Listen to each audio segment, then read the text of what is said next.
Testing, 1, 2, 3, testing, testing. Hey, Pretty Girl Club. I don't know if you guys can hear me, but I am setting up the stream right now. I'm just testing the sound. I'm trying not to be late to my streams. I just feel like a lot of other creators, they come on right at the time or they come on a little bit late, and I feel like it's because they have technical difficulties. So I like to get on here early. But if you hear me kind of shuffling in the background, I'm just setting up everything. Let me know if you guys can hear me.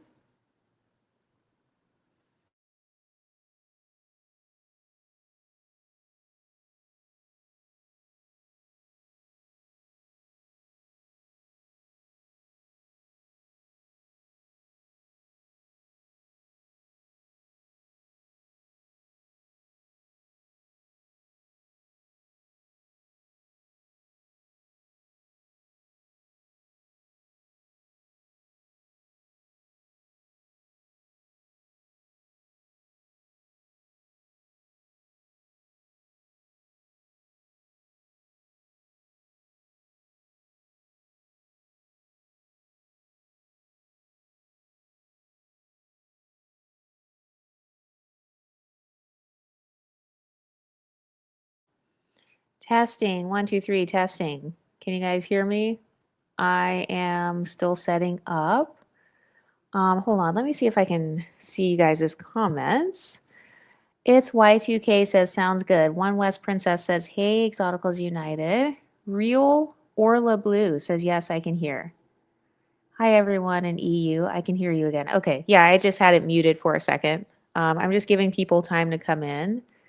But I hope everybody's having a great day. I was really excited to stream today. I had a very productive day today, and I had other plans tonight, but I just decided to like not do them because I'd rather record. That's what happens when you're a part of the Pretty Girl Club. But let me take out my phone. Oh, by the way, be sure to join the Patreon if you haven't already. If you are like addicted to the Pretty Girl Club, if you love binging my content, I definitely recommend joining the Patreon because that is where I'm the most consistent. You get Discord access, and the Pretty Girls actually they come together in there and they like have little calls and stuff. They're really good at Discord. I am not very tech savvy at all, so hence why I don't even play videos on my live streams.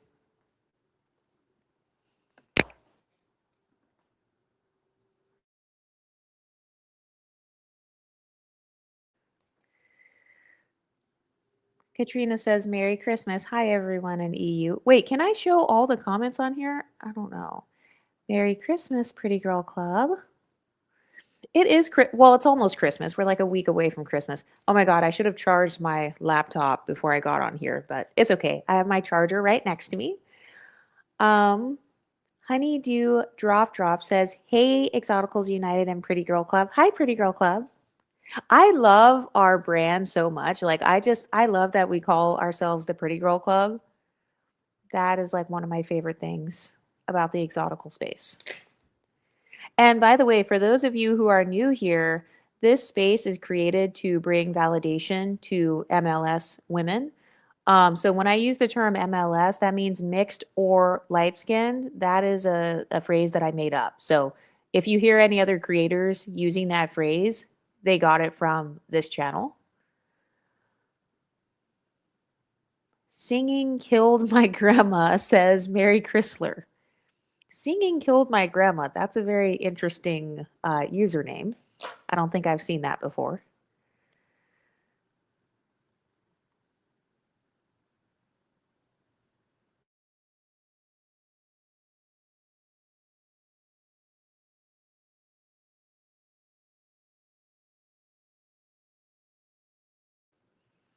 By the way, this is a Creepyotical stream, so it's kind of like a gossip stream. It's like a shit talking stream. And if you want to know more about like when I'm going to be streaming, you can join the Discord. You do have to be a part of the Patreon or the members page to join the Discord, but that is where I like announce when I'm going live. And by the way, if there's anything you guys want me to talk about, you can always comment.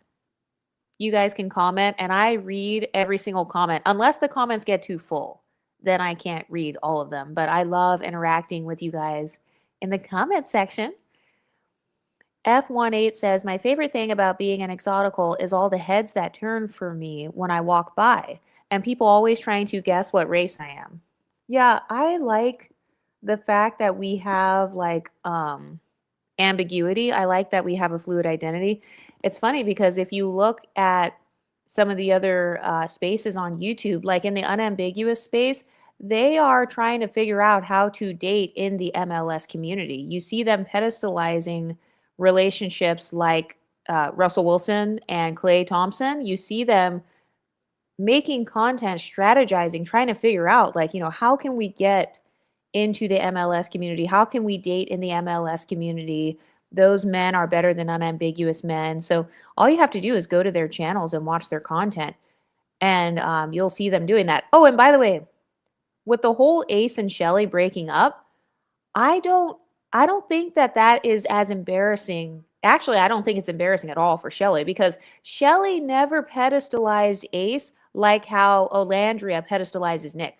Olandria is the one that said she was, quote, saving the world by being with Nick.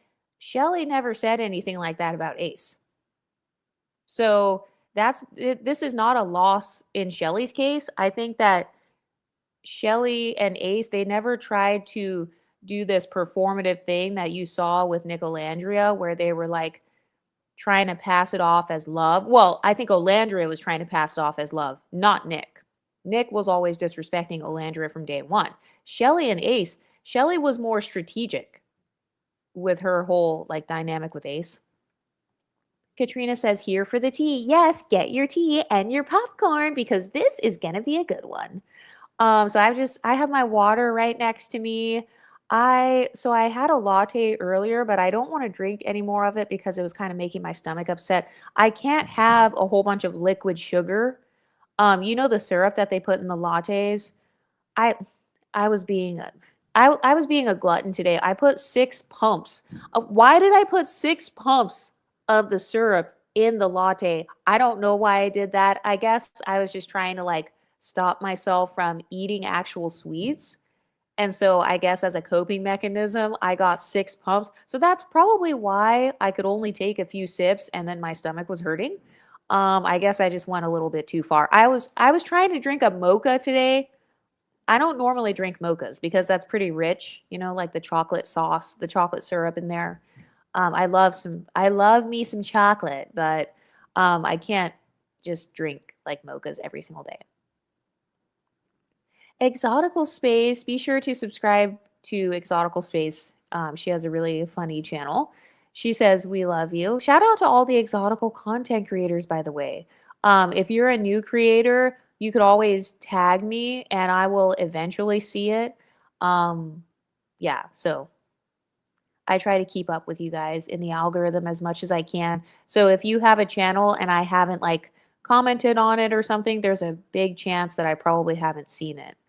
And I do need to go through and clean out my subscriptions, because like on this channel, I subscribe to like hundreds of people. So I need to clear out my subscriptions and then make it only Exoticals, because that's how I started off when I created this Google account. I was only subscribed to Exoticals, but I just feel like, I don't know, as the years went on, I've started subscribing to others. And so then it kind of got like drowned out. Honeydew Drop says, even for me as a monoracial light-skinned black woman, I get mistaken for being mixed or Afro-Latina. Yeah, that's why I talk about looking mixed.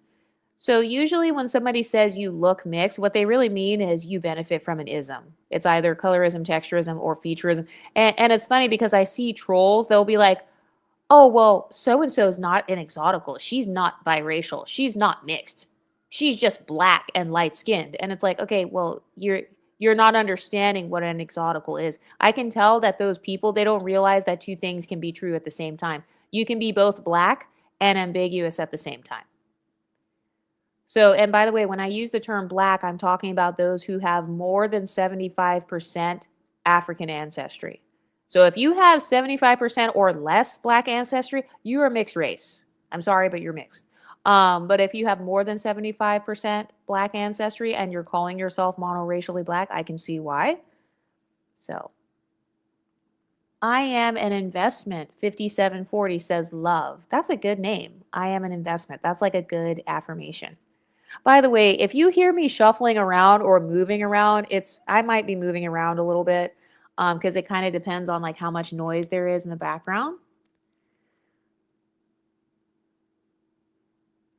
Okay, let me see. F18 says, what are your New Year's goals when it comes to Beauty Exoticals United? So I do talk more in depth about my New Year's goals over on the Patreon. And I need to do an episode where I go over what I succeeded at and failed at this year for my New Year like resolutions and stuff. I have not made any official New Year's goals yet. Oh crap, hold on. My cord is like caught on my other cord. But no, I haven't made any official beauty goals. So I did recently save some money up so that I could invest in my beauty.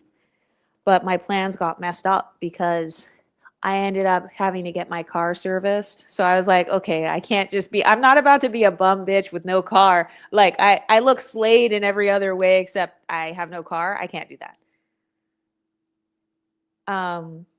But yeah, as far as beauty goals, I'm not sure. I haven't made any yet because I try to wait until the actual new year or maybe like, after Christmas, then I can really reflect on it. I like to use Chat GPT for journal prompts and I will just type into Chat GPT like, based on what you know about me, can you give me some prompts that will help me to create some New Year resolutions or whatever? But yeah, what are you guys' beauty goals and stuff? I am an investment, says coffee. Yes, I am a coffee fiend. Unapologetically exotical Ella says, hi, thank you. I have changed my eating habits thanks to you. I am Latina and people keep offering me food, but I say no thank you and I work out every day.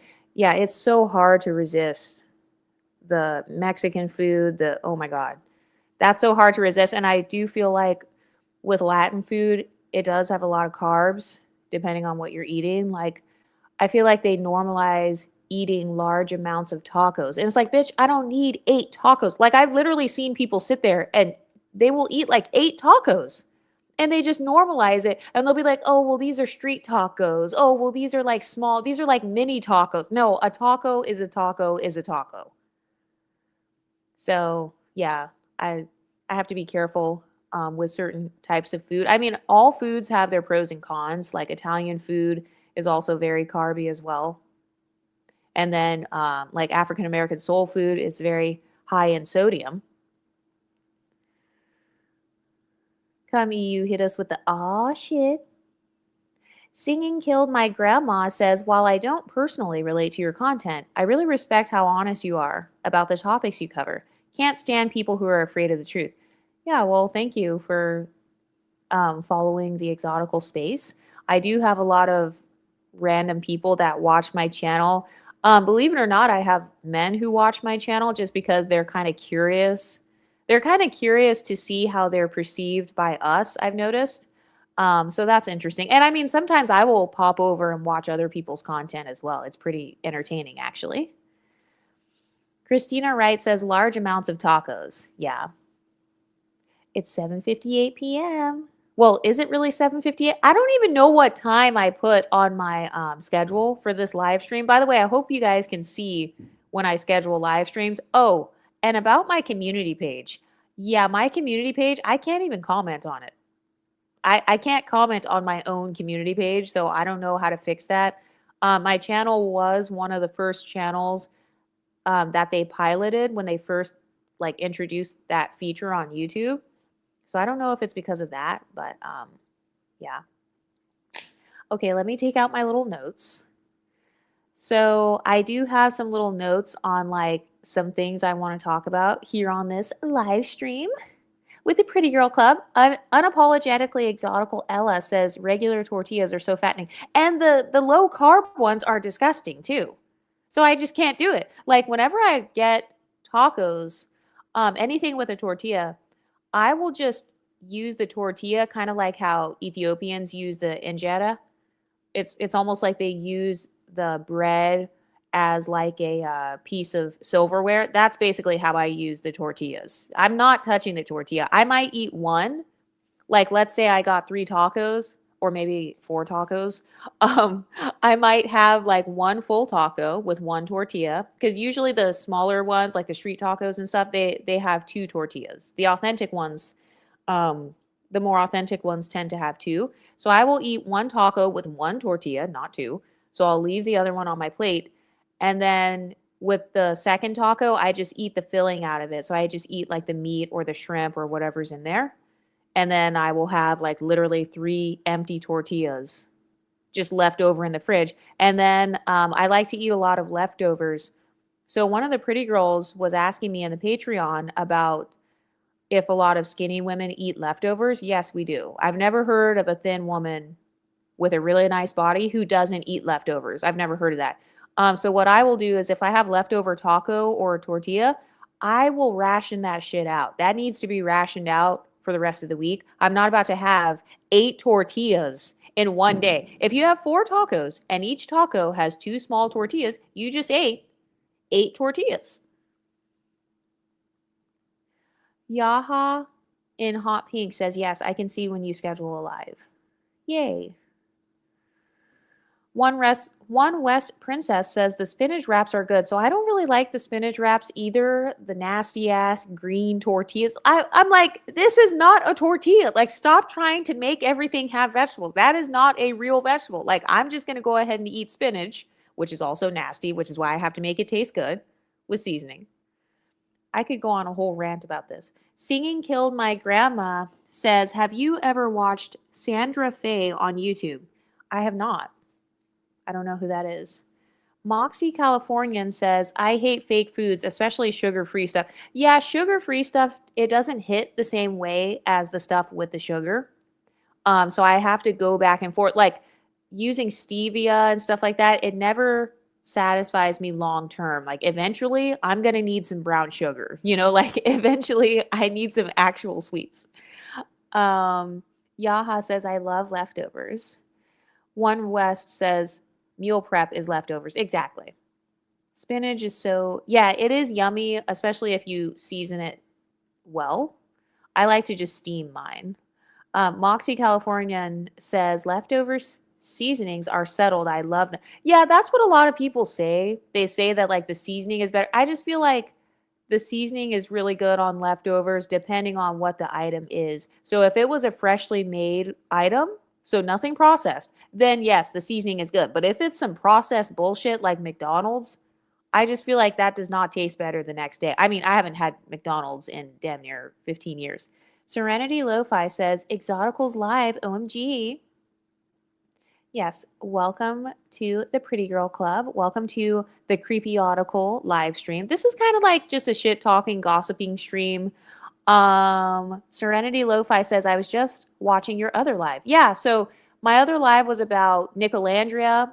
So on this one, I kind of wanted to talk about how Chelley and Ace, it's nowhere near as bad as Nicolandria, because Nick has publicly disrespected Olandria several times, and Olandria has been publicly basically embarrassed even on Love Island.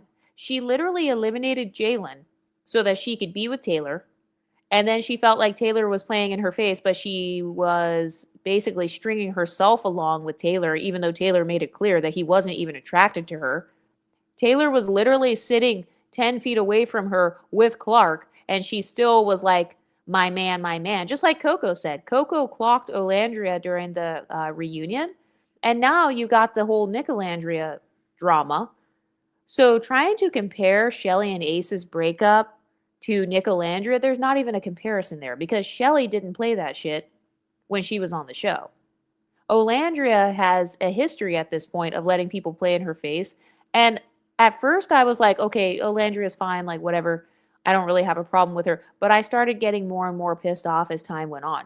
Chelley doesn't have the same history of desirability anxiety as Olandria. Dawn Reed says, what up? Serenity Lo-Fi says, McDonald's is terrible. Yeah, I don't know how many, I don't know how many people still eat McDonald's, Fortune 8075 says, I have post-food clarity with McDonald's. Yeah. Serenity says, Chelley and Ace was trying to work. Okay. Like trying to, what, get brand deals together? Or you mean trying to work on their relationship? Because remember, Ace also called out that Nick and Olandria didn't have a genuine connection. And then that's part of what caused a rift between Olandria and Chelley's friendship. So you can tell Olandria, she puts men above her friendships.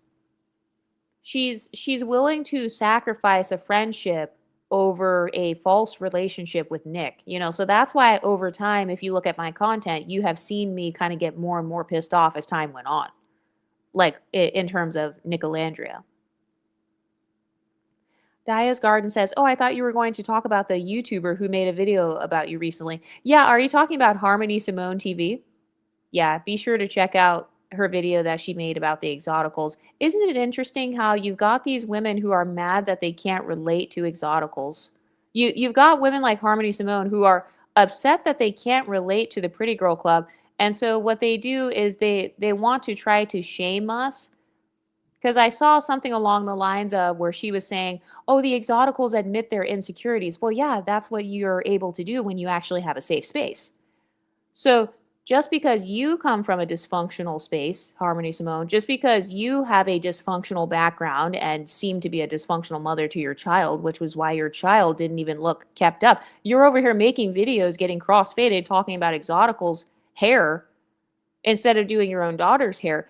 So just because you come from a background that is not a safe space for you to discuss things you're insecure about, that doesn't mean that the exoticals have the same thing. So I've noticed that some women, they get mad when they can't relate to our talking points. They get mad when they don't have a safe space. Also, every human being on this earth has insecurities. Any woman who tries to tell you that she has no insecurities at all, she's actually the most insecure of them all. So have you ever noticed how in Blackistan, they have this thing where if you have insecurities, instead of your parents or whoever in the Black community, instead of people lifting you up or creating a sisterhood with you or, trying to like help you, they will attempt to weaponize your insecurities against you. So isn't that interesting? The same thing that people accuse the exoticals of doing, weaponizing the insecurities of unambiguous women, that's the same thing that you've got women from the Black community doing to exoticals. So they are literally becoming the very women they hate. They're literally promoting the very culture that they call dysfunctional.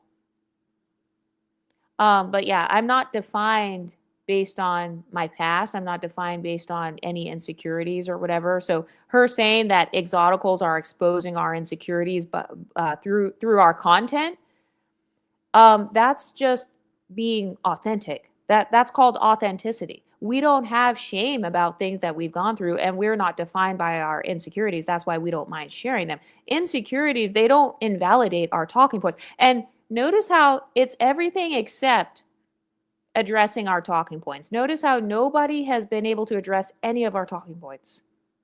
It's always something about us personally, or, they'll say things like, oh, well, who is this person? Or let me try to dox them. Or, you need to prove to me that you're pretty, or you need to dox yourself so you can show how light-skinned you are. You need to dox yourself so you can prove that you're biracial. Serenity Lo-Fi says, Olandria is a major pick-me, and I hate the internet. Let's get away with it. Unapologetically Exotical Ella says, Olandria is so pretty. S. McLovin says, I noticed insecure dark-skinned Black women don't have good discernment for anything, especially in men. Amethyst Court says, Olandria said in Keke Palmer interview that Taylor was lying, not being weird. Taylor was lying to her, so why would she want to even stay with a liar? That's my question. Because remember, that guy Jalen, he came on there. I really thought that Olandria was going to pick Jalen when he came on there, because it's like, okay, this is a new person. He's showing interest in you from the beginning. Now, Jalen could be dusty. I mean, I don't know anything about Jalen. To be completely honest, I actually think all of these guys are really dusty. All of them. I mean, there's not one reality show The Bachelor, Love Island, Love is Blind. I mean, all of these guys pretty much are like Dusty, 50-50 types or whatever, cheating types. They just want to be actors or whatever. So for Olandria to have such high expectations on a man she barely knew, I think that's actually kind of sad. Serenity says, Nick Olandrians are crazy. Talking about Chelley. I hate it. Yeah, exactly. And what happened to the whole sisterhood thing? Daya's Garden says, Girly was mad weird. She seemed manic in her video. Yeah. Yeah, I've noticed a lot of the people that come against the exotical space, if they are MLS women, what happens is I notice that like light-skinned saviors and stuff, they get mad when they see women in the exotical space who are blacker than them living better lives than them. That's what it is. Because I've noticed sometimes they'll make these comments like, oh, well, so-and-so is not an exotical. She's just a light-skinned black woman. You know, she's not mixed. She's not biracial. She's just black. So how dare you be black and have pretty privilege and live a better life than me? How dare you be black and be secure in your identity? How dare you be secure in both your blackness and your light skin at the same time? How dare you be secure in both your talking points and then feel comfortable enough to share your insecurities at the same time? How dare you? That's basically what that type of content is. It's a hit dog hollering. But that's okay because it's popularizing the exoticals. That's why I never report it. One West Princess says, Olandria is unambiguous women's queen. She is literally the poster child of swirling. When Olandria has made it very clear she likes black country cowboys, but I don't see them calling her out on her real preference. Yeah, I've noticed that a lot of women's preferences in the black community, it's not genuine. It's based more so on trauma. So a lot of people, they talk shit about me and they're like, oh, Exoticals United, why are you talking shit about swirling when you guys are the product of swirling? It's not about the swirling part. I don't care about people who genuinely, they have a genuine relationship. What I do care about is women lying, and it's basically a trauma response. They're fighting colorism with colorism. They're calling men colorists while simultaneously being colorists themselves. And then they're trying to use colorism as a weapon against exoticals. So that's what I'm calling out is the hypocrisy. And yes, Olandria did make it very clear she likes black country southern men. She is literally from what, Alabama? She's an unambiguous black woman from the deep south. So her liking Florida Republican white boys who just finished college in 2023, that doesn't even sound like her. So yeah, that's disingenuous. Shear's Disciple says, good evening, Pretty Girl Club. Exotical Space says they are just miserable.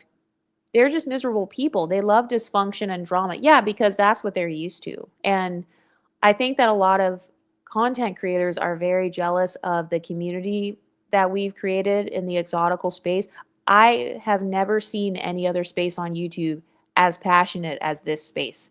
And I think this is the first, and it's probably going to be the only space that will have this much of like a sisterhood to where, you've got exoticals that are talking about some very vulnerable subjects. Like be sure to check out Pretty In Between's video. I was just binging her content. Like she does a really good job of being authentic and she talks about her background and everything. So I actually think it's a beautiful thing that you have women who are able to come together online. We can share our experiences and we can actually be vulnerable without us attacking one another. In the black female YouTube space, if you see them talking about their vulnerabilities, other black women will actually attack them for that. So that's a part of the crabs in a bucket mentality where it's like, you can't show any weaknesses. You can't show any vulnerabilities at all. You have to be strong all the time. You got to be a strong black woman 24/7. So there better not be a chink in your armor. That's what trolls are trying to say about the exotical space. They're trying to say that like us discussing anything that we've ever been insecure about, that's bad. How dare you have ever had insecurities? You're an exotical. You're supposed to have perfect confidence 24/7. You're not supposed to have any vulnerabilities. You're supposed to be perfect. So do you see how high of a pedestal they're admitting that they put us on? They're admitting that they put us on a pedestal then. Because they expect everything in our lives to be perfect. Everything that we do has to be perfect. Everything we say in our content has to be perfect. Or at least we have to pretend that it is because that's what they're used to doing. They're used to performing for white society. They're used to performing for the male gaze. They're used to performing for other black women. So when they see that us exoticals are not doing that, when they see that we are able to be vulnerable or discuss insecurities or whatever, they get upset because that's not a part of their cultural norms. They come from a more of a toxic, dysfunctional culture where they're constantly in fight or flight mode. So, naming anything that you've been insecure about in the past or anything you're overcoming or working on, that's bad because that's ammo for your enemies. So that tells me that that type of woman is living in survival mode. She's basing her life on PTSD.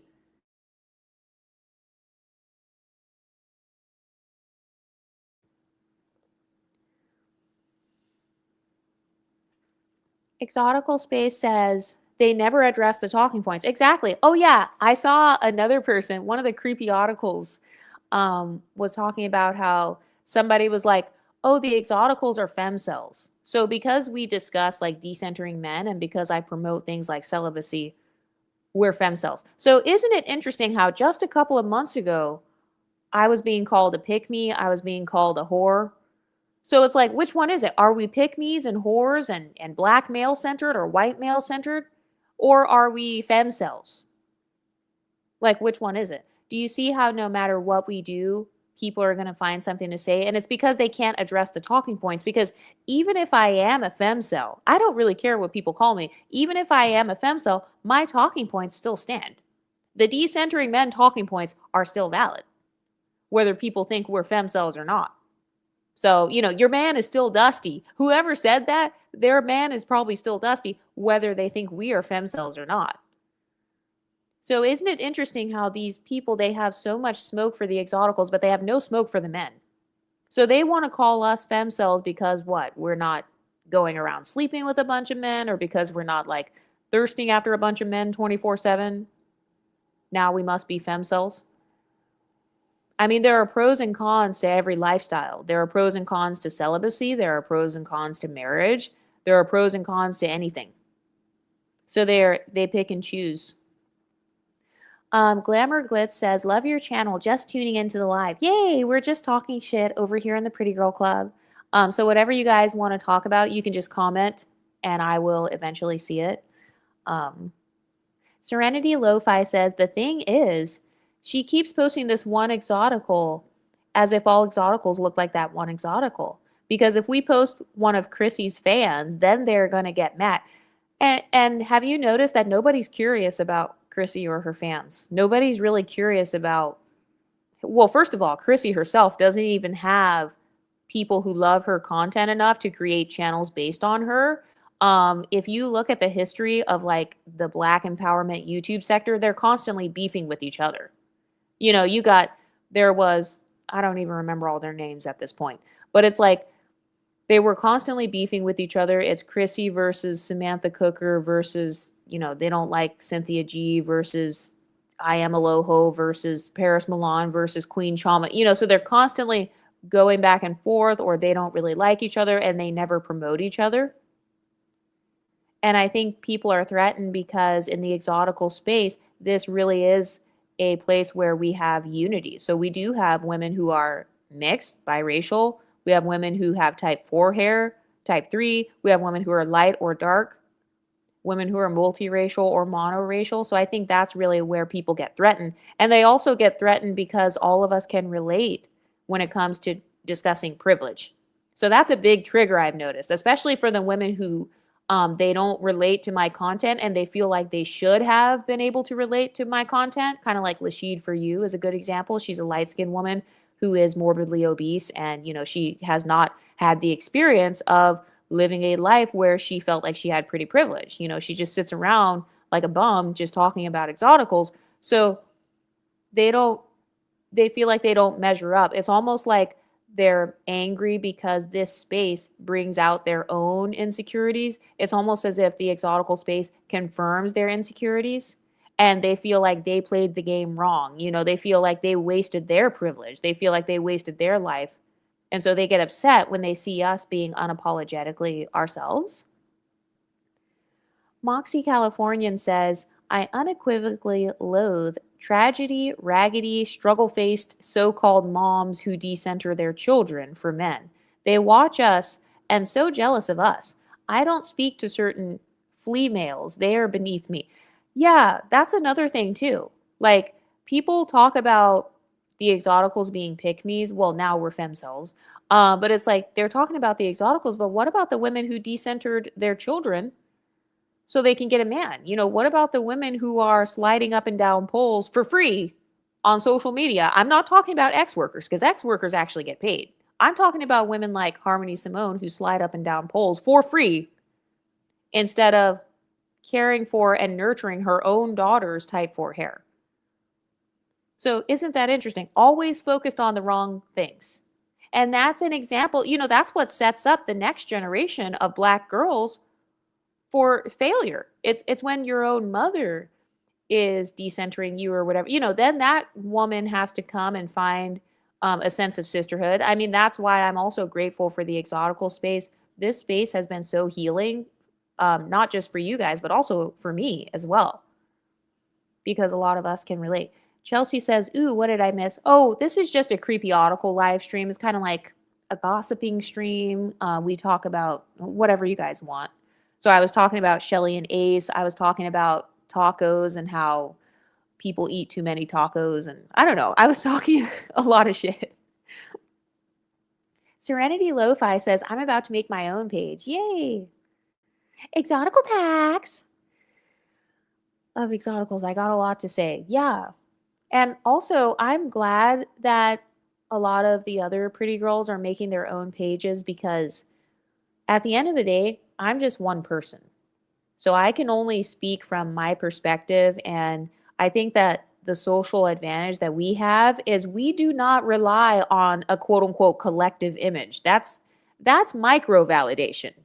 We don't rely on that. I think our biggest strength is that a lot of us exoticals, we take initiative both on YouTube and also like in real life. A lot of us take initiative to represent ourselves instead of begging and pleading for other people to represent us. So I'm glad that you guys are making your own channels and, getting monetized and starting your own online businesses. That's amazing. Moxie Californian says, I don't like ugly people in any form. LOL, you can't trust them. I don't like ugly pets, shoes, anything not worth my eyes looking at.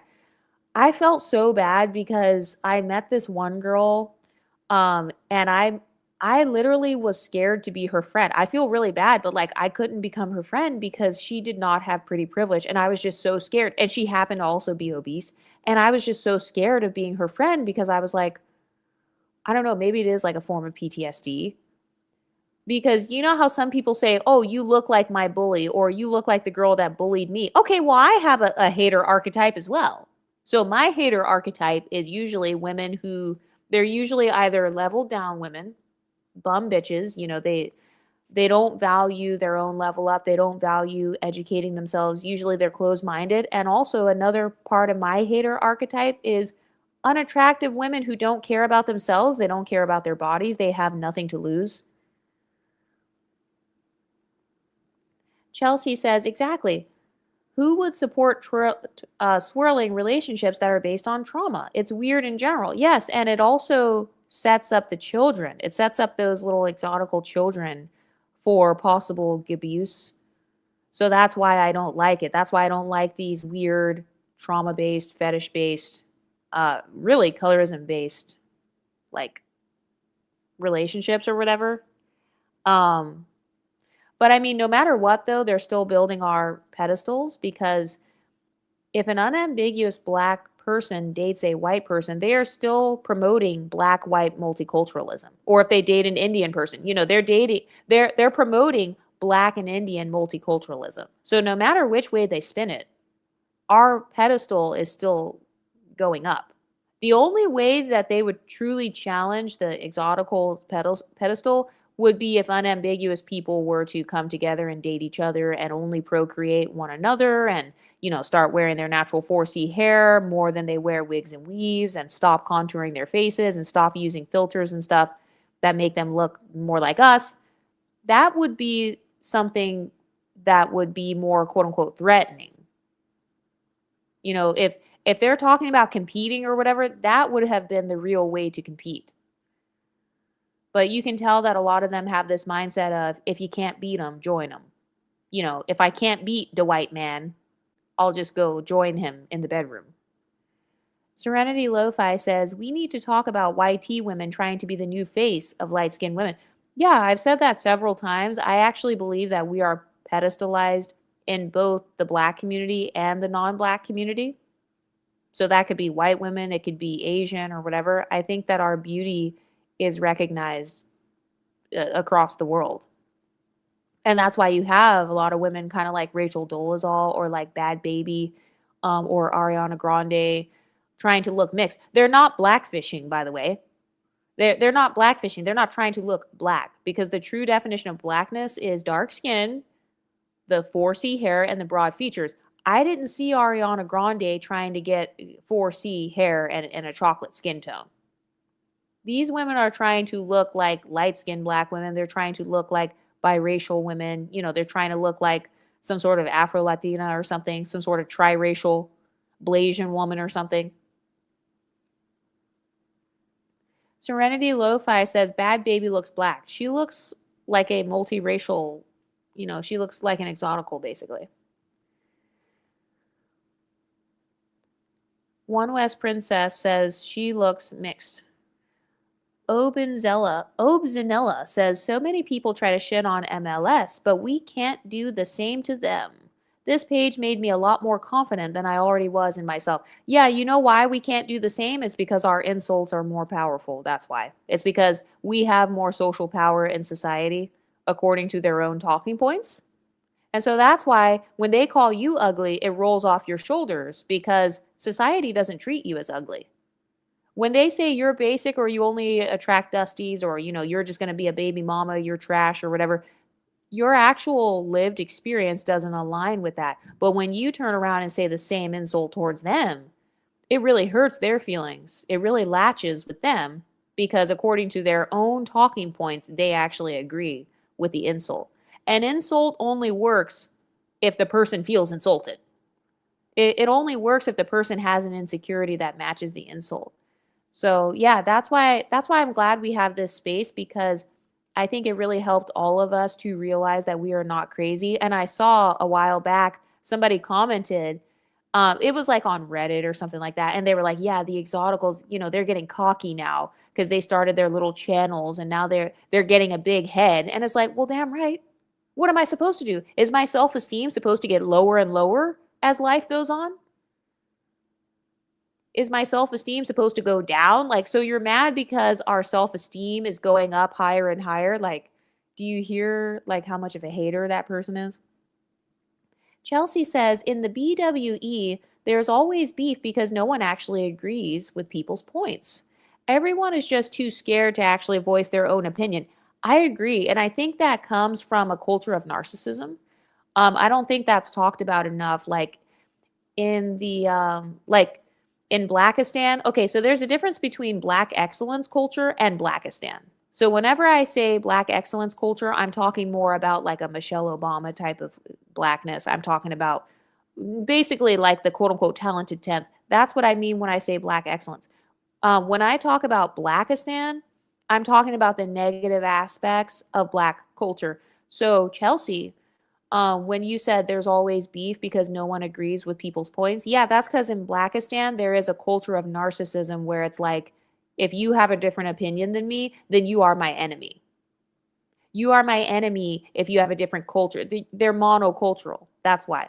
A lot of the creators are very monocultural. So they're like, you know, if you're not a Black radical feminist like me, or if you're not a Black trad wife like me, or if you're not a Black divester like me, you are now my enemy. So because they're monocultural, they don't realize monoculturalism goes further than just your race or like your geographical location. A lot of Black women who are leveled down, they're also monocultural in terms of politics, or in terms of dating, or in terms of swirling or whatever. So if you have one little talking point that is just a little bit different than theirs, they're going to get extremely pissed off, and they're going to start berating. They berate their own subscribers.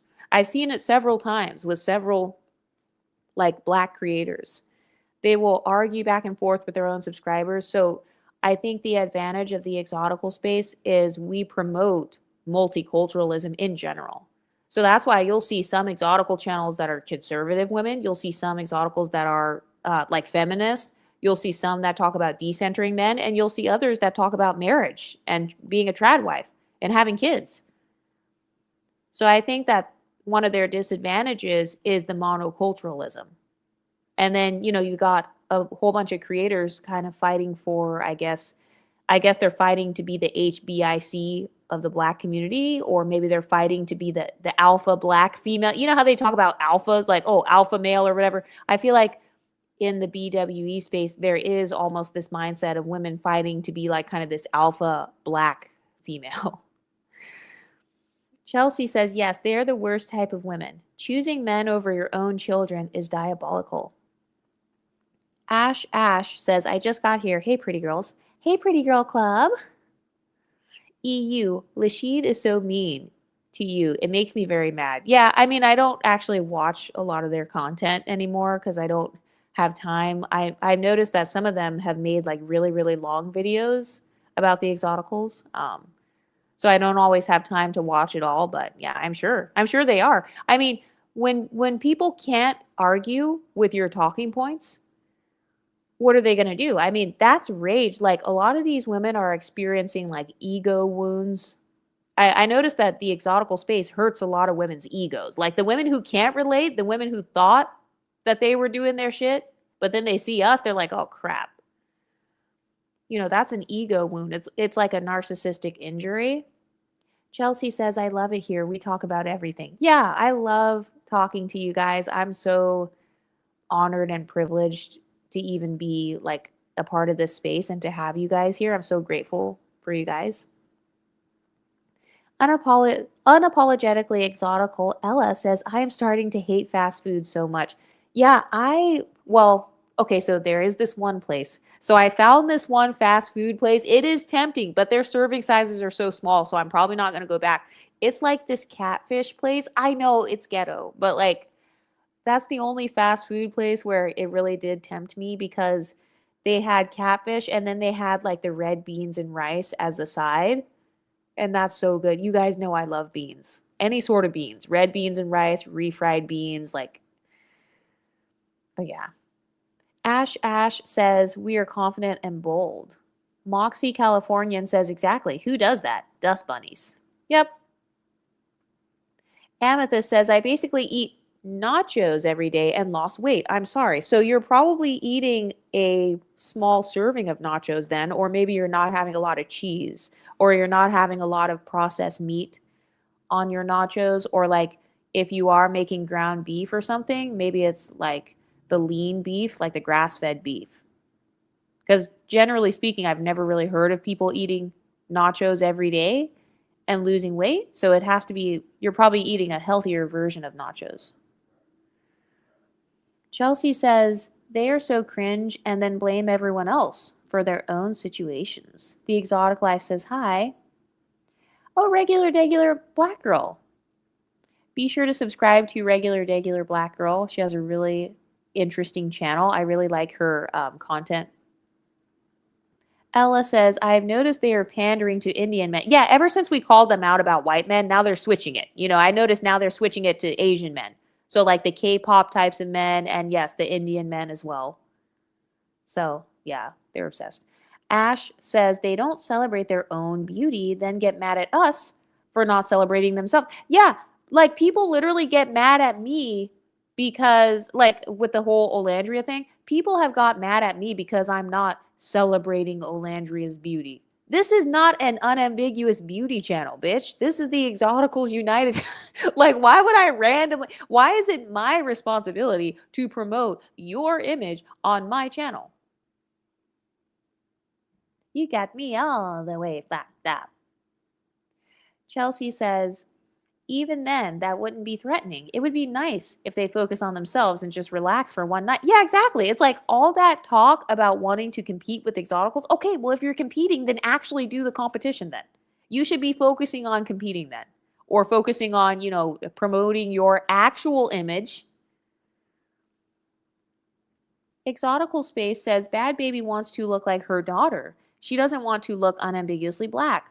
But black women are saying she looks black. Yeah, I've noticed that pattern too with light skinned women. They'll be like, she just looks black, or mixed women or whatever. And they're saying that because she meets the black beauty standard. They want to be associated with Bad Baby's beauty. Because let's be honest, Bad Baby looks very pretty. She looks very pretty because our phenotype, the exotical phenotype, the exotical phenotype is very pretty. So a lot of times people in the black community will say, oh, you just look black. Or Beyonce looks like every woman in Houston. They're saying that because they want to ride the coattails of that woman's beauty. They want to be associated with her beauty. They want to claim her as a part of the black community so that they can prove to white people, see, look, we're pretty. Just like how they do with Ethiopian women. See, look, dark-skinned women can be pretty. And then they pull up dark-skinned women who benefit from texturism and featureism, knowing damn well that the majority of dark-skinned women do not benefit from texturism and featureism.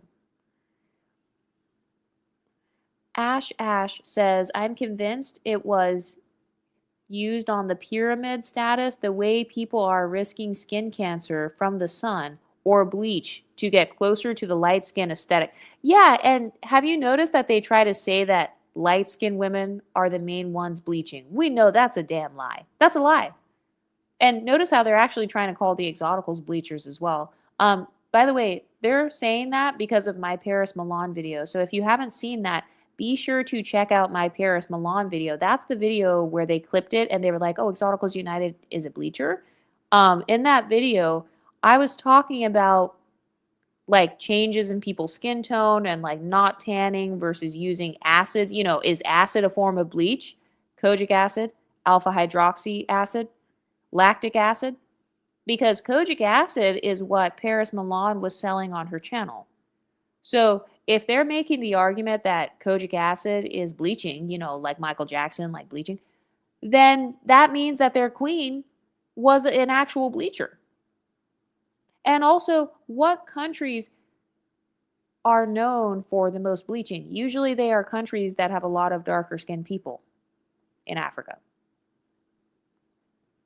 Ash says, Exotical has had me talking about privileges to people nonstop. That's funny. Yeah, and the whole point of the privilege conversation, I never thought that I would talk so much about privilege. The way this channel is set up is it's kind of like a think tank. So, you know, I just kind of go based on what you guys comment. And this whole channel is kind of us comparing notes. And my content is like a library. So each video is kind of like its own book. So it's just us exploring different topics and stuff. So yeah, the whole privilege thing, I didn't realize how privileged we were either until unambiguous women started shouting it from the mountaintops and, you know, fighting tooth and nail so they could birth us. So, I mean, thanks to the unambiguous community, I am fully aware of all of my privileges. Ash says, I don't know what it feels like to feel oppressed and at the bottom. Then you meet people whose goal is to try to humble you. Yeah, that talking point of we're at the bottom, I mean, that's got to be one of the most disempowering talking points I've ever heard. And you know where they got that from? They actually got that from Malcolm X, who I disagree with. You know, Malcolm X is actually one of the people that made that point where he was like, black women are the most disrespected. And, you know, they kind of made a spin off of that talking point where it's like, you know, if you're black, you're at the bottom. So I think that sometimes they're living in the past, they're living in slavery days, or they're living in, I guess, Black Panther days or whatever. And they're acting like that is still their life today. And it's like, I wasn't even alive when that stuff was happening. I really think that exotical women need to be careful.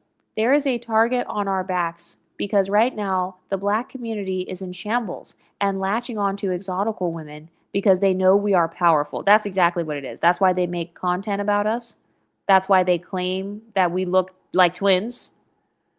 Oh, well, everybody's light skinned. Well, everybody has light eyes. Well, everybody has type 3. Yeah, they're saying that because they know that our phenotypes are powerful, our multiculturalism is powerful, our feminine privilege is powerful. That whole masculinization talking point, oh, I get masculinized. I've never in my life had that be an issue. I had never even heard of that until I was damn near 30 years old. This whole talking point of, oh, I get masculinized. So I agree that a lot of women try to latch on to exoticals because they know we are powerful. Monocultural equals slave culture. Yeah, I've noticed in a lot of cases, it's really like living based on the past. You know, a lot of people, they shame you for your past. They shame you for where you came from. I've just noticed that in the Black community, sometimes people try to use shame as a weapon. Oh, well, look at this is how you used to look. This is how much you used to weigh. You know, you used to be fat or you used to be poor. You better not forget where you came from. So it's like this mindset of you are defined based on your past.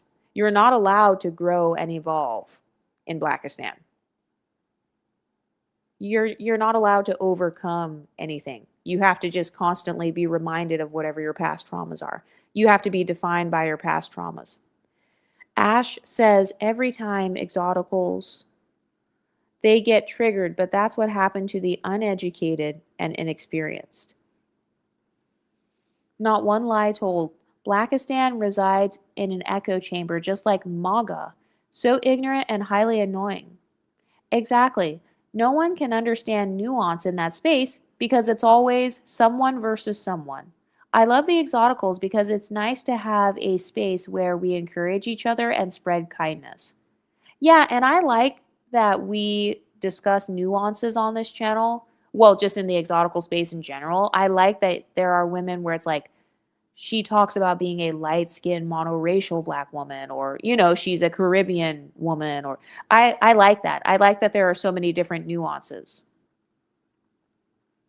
They be ready to fight. Yeah. Lashid's people have me blocked. That's funny. I have a voice threat. I want you to play from a hater I got. I would love to talk to you so I can tell you my wild stories. You can join the Discord. Well, you'd have to join the Patreon, and then you can be a part of the Discord. Katrina says, love fish. Yes, I do like fish because I digest it a little bit better, like catfish and stuff. I don't do well on steaks and a lot of heavy meat. Even though I will say I was so tempted though. I was thinking tonight, I was like, oh my God, after this live stream, I want to get a burger. So I was kind of tempted. But I was doing so good today. I basically ate perfectly today. So that's part of why I was like, well, I can just get a burger then. Also, Persian food is delicious. I highly recommend it. I got into it on a live with Lashid. She was so mad I called her a weirdo. It's so funny how they'll say someone like Bad Baby looks black or gingers are black and then try to humble MLS people by saying they're not black or black enough or in proximity to whiteness. Yep, it's extremely hypocritical. JT says, can I purchase kojic acid soap at Sephora for hyperpigmentation or is it just available on Amazon? Yeah, they sell kojic acid. They sell all different types of acid at Sephora. They have like azelaic acid, lactic acid. You can even get like those peeling wipes or whatever. So it's kind of like instead of getting a chemical peel, it's like a kind of a softer version of that. Amethyst says, I have seen some dishes and am interested. Also, yeah, it's switched now to a salad base or like lettuce, when before the portions got smaller and smaller. Thanks to you. They are mentally stuck in the civil rights era. Meanwhile, they're like 18 to 40 years old. Yeah, like that one girl online where she was like, oh, I got beat up in the airport. First of all, I don't believe her. I looked it up online. I was like, okay, was there a fight in an airport in Sweden where they beat a Black woman? So a lot of this is kind of like ancestral trauma, basically. It's like a generational curse. They're carrying on a generational curse. They're carrying fear that they don't need to have. And I think that's why a lot of people say exoticals are more carefree. It's because we're not living in constant fear. I don't walk down the street and fear that I'm going to get my ass beat by the police or something, or like, I'm scared of everybody. I'm scared that everybody's going to be racist. OB Zanella says they never want to listen to what MLS people experience in the community, but recycle the same talking points from the 60s that don't even apply today. It's funny how they cry for understanding. Yeah, and I think a lot of people are mad because they wanted us to listen to them. Have you ever noticed that when it comes to colorism channels, they don't care if other dark skinned black women listen to their channel? They specifically want light skinned women to listen. That's what it is. They just want MLS people to be their audience. They want us to be their audience and their emotional punching bag. And they create these channels and they target them towards MLS people. It's like, why not target your own unambiguous community and just talk amongst yourselves? As opposed to announcing to every light skinned person, hey, everybody's colorist against me. You need to use your light skin privilege to help me. And it's like, why would I use my privilege to help you? Have you ever used your privilege to help me? Do you even want to listen to what I have to say or what my experiences are? Or do you want to make videos about who you think all the exoticals are?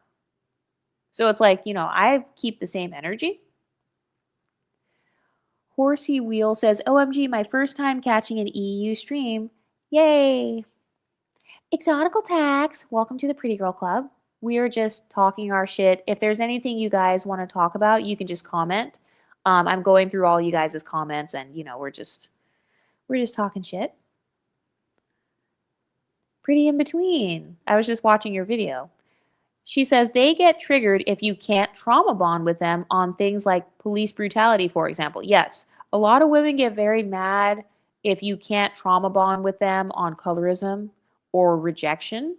I noticed that's a really big one. It's rejection trauma, especially with black men. So if you're an exotical, if you date men who are black, oh, you are public enemy number one. If your boyfriend is black or something, or if he's some sort of MLS man who has previously rejected unambiguous women, they're going to get really mad at that. Because I noticed they want MLS women to be like them. They want us to date like them, follow them, just do what they do. They want, how they say they're the blueprint. They want to be our blueprint in terms of social climbing and stuff. And that's not gonna work. Like, that's never been the case. So why would it suddenly be the case now? And also, it's like, you're not about to bully me out of my spot. You're not about to bully me out of my pretty privilege. You're not about to bully me out of my self-esteem. So the whole point of this channel was to maintain our sense of like validation and community and sisterhood. Chelsea says they never went through Jim Crow or slavery. They internalize the past all the time. Yeah, and that's why they try to weaponize Exotical's past against us. Like they'll listen to one biracial woman tell a story of a racist family member, and then they'll be like, yeah, that's why your white side doesn't accept you. That's why your mom doesn't love you. But if you were to say to them, oh, that's why your father abandoned your mother. That's why your father pumped and dumped your mother. If you were to literally say the same thing, they would call you racist. And the wild part is nobody has picked on them but people who look like them. Yes, some of the most colorist, texturist, and featurist people I've met are dark-skinned, black, unambiguous people. Like with the whole texturism thing, I didn't even know all of the nuances between like type 4 hair. I didn't even know how texturous people were until I literally witnessed it from black people with type 4 hair. A lot of them want to relive the 60s, thinking if they were alive. Yeah. I have never seen a group of Beyonce or Mariah Carey looking women targeting a Kelly Price looking woman. Exactly. I have never seen that. Because generally speaking, women who have like privilege and stuff are just living our lives. We're just trying to survive just like anyone else. It may be a little bit easier, but yeah, we don't have time to focus on Kelly Price looking women. Chelsea says, I'm sorry you were picked on by other dark-skinned people, but don't make me feel bad for something I can't control. Exactly. We cannot help how we were born. We cannot help that society views us as pretty or, they accept us or whatever. That is not, like, we didn't create the isms. And notice how instead of giving smoke to the creators of the isms, white people, instead of giving them smoke, they want to go and sleep with them. So, I mean, it's like a form of sex slavery, basically. So they want to cure colorism by being sex slaves to white people or Indian or Hispanic people. JT says a lot of them relive the 60s thinking that if they were alive back then, things would somehow be better today. Yeah. One West Princess says they only claim a biracial as black when it's convenient. For example, Kamala Harris and Meghan Markle. Yes, if you are being claimed as black, it means that you have something desirable that the black community wants to claim, such as status. Kamala Harris, she has a lot of status. She literally ran for president. Meghan Markle, same thing. She has a lot of status with marrying Prince Harry. So that's why they want to claim them as black. If Kamala and Meghan would have been some ugly ass homeless women, they wouldn't claim them. They'd be like, oh, what the hell? I don't know who that is. She's not black. She's something else. They wouldn't want to be associated with them. They want to associate with the MLS women that have something aspirational. So if you're an MLS woman and people are saying, oh, you just look black or you're just black, that's actually a compliment because they're admitting that you have something special enough to where they want to ride your coattails. They want to include you in the same group as them. They want to be associated with you. Kokoro Braid says they eat that stuff up. They love fantasizing about our non-black families hating us. Yeah, it's this mindset of I suffered, so you have to suffer. I suffered from rejection for my blackness, so I want you as a biracial to suffer rejection for your half blackness. Chelsea says, what's funny is that they never understood most of their bad experiences were caused either by their own family or themselves. Yeah, because if you listen to their content, who is the first person to be colorist towards them? It's usually someone in their family. Horsey Wheel says, I've been on and off YouTube for the past year, and I've noticed I can't find a lot of the exotical channels or content I used to watch. The algorithm just keeps recommending copycat channels from unambiguous women. Yeah, that's why I want to unsubscribe from the other like random channels I'm subscribed to and be sure to subscribe to the exotical channels. Exotical space and another thing too, I forgot to say, some of the unambiguous channels, yeah, they are copycats and they might also be copying the tags or they might be tagging like exotical in their content or something so they can get in the same algorithm. Because that's how desperate some women are to fit in with the Pretty Girl Club. But you can always tell who's a copycat and who's not, though, because I noticed the copycats, they can never go in depth in their talking points. Like when they talk about pretty privilege, they can't talk about pretty privilege for more than like 10 minutes. And then whenever they do talk about pretty privilege, it tends to be solely male centered. They'll say things like, oh, I have pretty privilege because a man texted me at 2 a.m. So that's how I can tell that they are more of a copycat.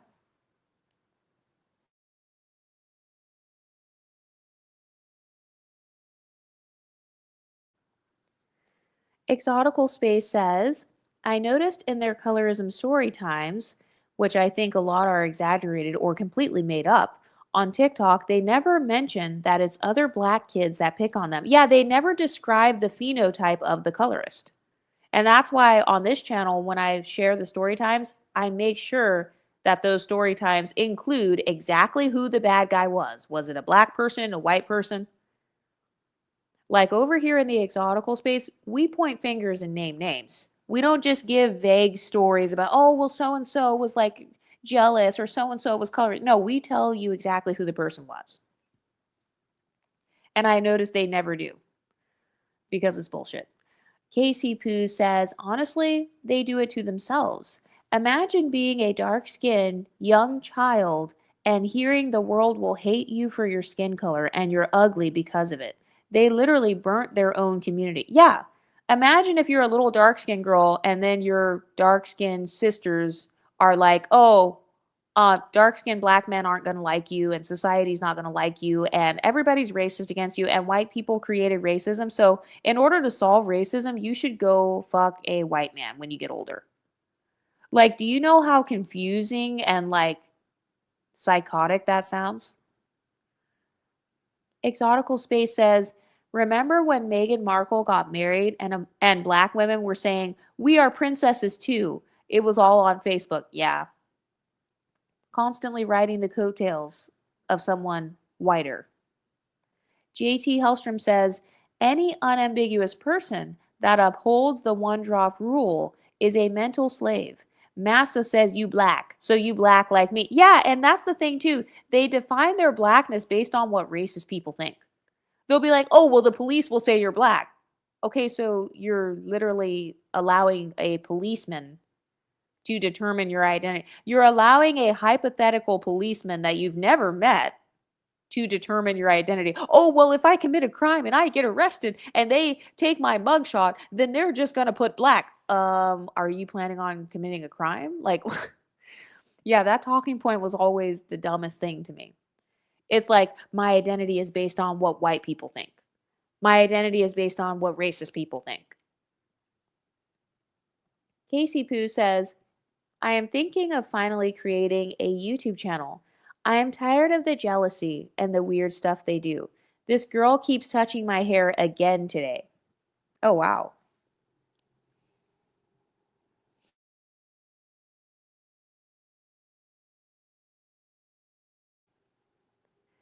Moxie Californian says, what is the list of spaces for us on here? I'm an OG born, not created with surgery. List of spaces? What, like the names of the exotical channels?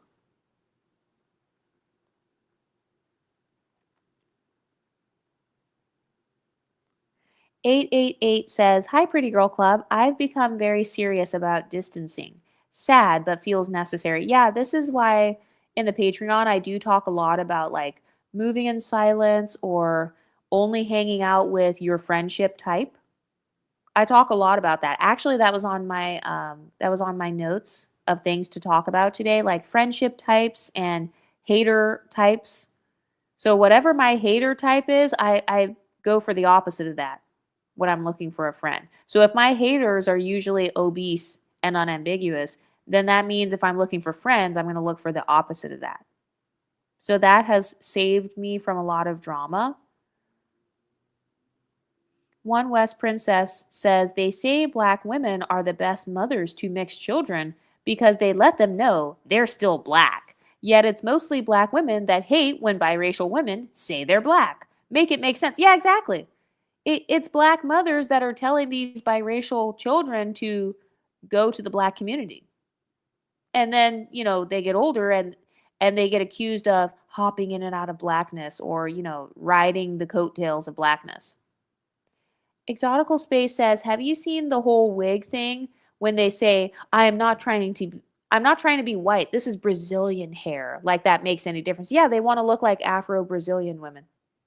That's why. They want to look like Afro-Malaysian women, like Blasian.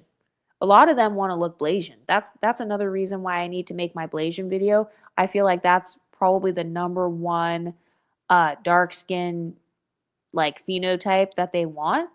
Kind of this darker skin Blasian type, especially kind of like this Caribbean black and Indian mix. A lot of them want to look Blindian. That's why they're wearing the Indian hair textures. Because I don't see, like, I see more internalized texturism than colorism. Because if everybody were truly wanting to be light skinned, we would see more bleaching versus weaves. But this is why I say texturism and featureism are bigger than colorism. Because I see a lot of women who will never give up the weaves, they'll never give up that silky hair. Casey Poo says, I don't think so. I'm starting one named Juris Exotica. It's a play on words since I'm studying law right now. Oh, congratulations on studying law. By the way, I hope that if you are an exotical who just graduated high school, I hope that you want to go to college. And by the way, the reason that I promote getting an education on here is because a lot of people who don't get an education, first of all, they're going to end up going back later. They always end up going back when they're like 35 or 45 or whatever, so you might as well just go ahead and get started now on your education, even if you can only afford to do part-time. Like I know of some people where it took them 6 years just to get a bachelor's or whatever, so that's okay if you can only afford like being a part-time student. It's better than being an uneducated bum ass. Like I want the exoticals to be able to flex, and I want you guys to be privileged in as many areas as possible. So that includes educational privilege.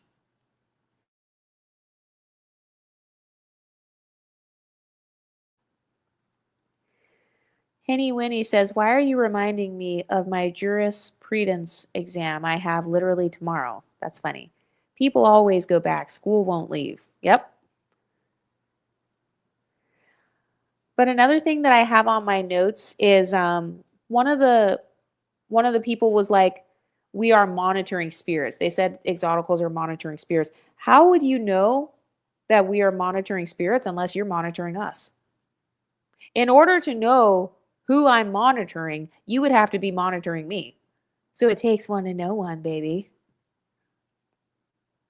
The Mixed Muse says Harmony was projecting so much, talking about EU is trying to prove herself, yet she crumbled under pressure to take her wig off. Yet notice how she called the bust downs a flex, but not her real hair. That's funny. I mean, I'm flattered. I'm flattered that people are even speculating about who I am. I mean, that's a compliment. Exotical Space says the wig and weave topic is super sensitive to them. I noticed that too because they know they're trying to be something they're not. That's exactly what it is. They're trying to be something that they're not. Exoticals wearing weaves and wigs, you probably have a parent that has that exact hair texture. You probably have a grandparent that has that exact hair color. So that's different than a Whoopi Goldberg looking woman wearing blonde highlights. It's a totally different thing. And we don't, like I said, we don't have the same traumas around isms and stuff like that. And especially for those of us who grew up multicultural, I didn't grow up entrenched in the Black community where they had all this trauma around weaves and wigs. One West Princess says, I agree. They want so bad for the wigs and weaves to be their real hair that any Black woman that has that hair type and exotical, they try to humble so bad.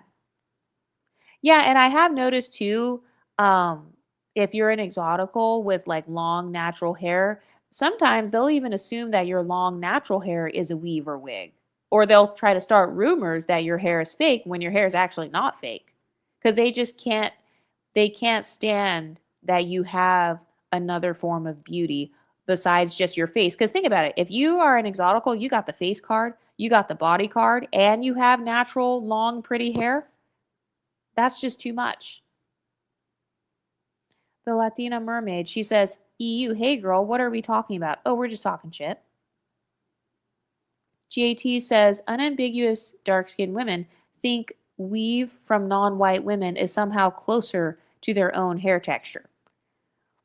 Yeah, and it still doesn't blend. That's why a lot of them have to rely on the lace front wigs. They can't have the leave out because, 4C is not going to blend with the 3C. Chelsea says the weaves are getting so tiring to see because they're not even getting better. You see a girl who embraces her natural hair, it's like seeing a unicorn sometimes. Yeah, and I think it's also another expense as well because women are saying, oh, it's easier to have a weave. Okay, well, if you're paying $300 for some 180 density human hair wig, you're paying hundreds or thousands of dollars. You could have spent that money on going to a salon. And also, in terms of people making hair videos about exoticals, why didn't they make videos about Olandria?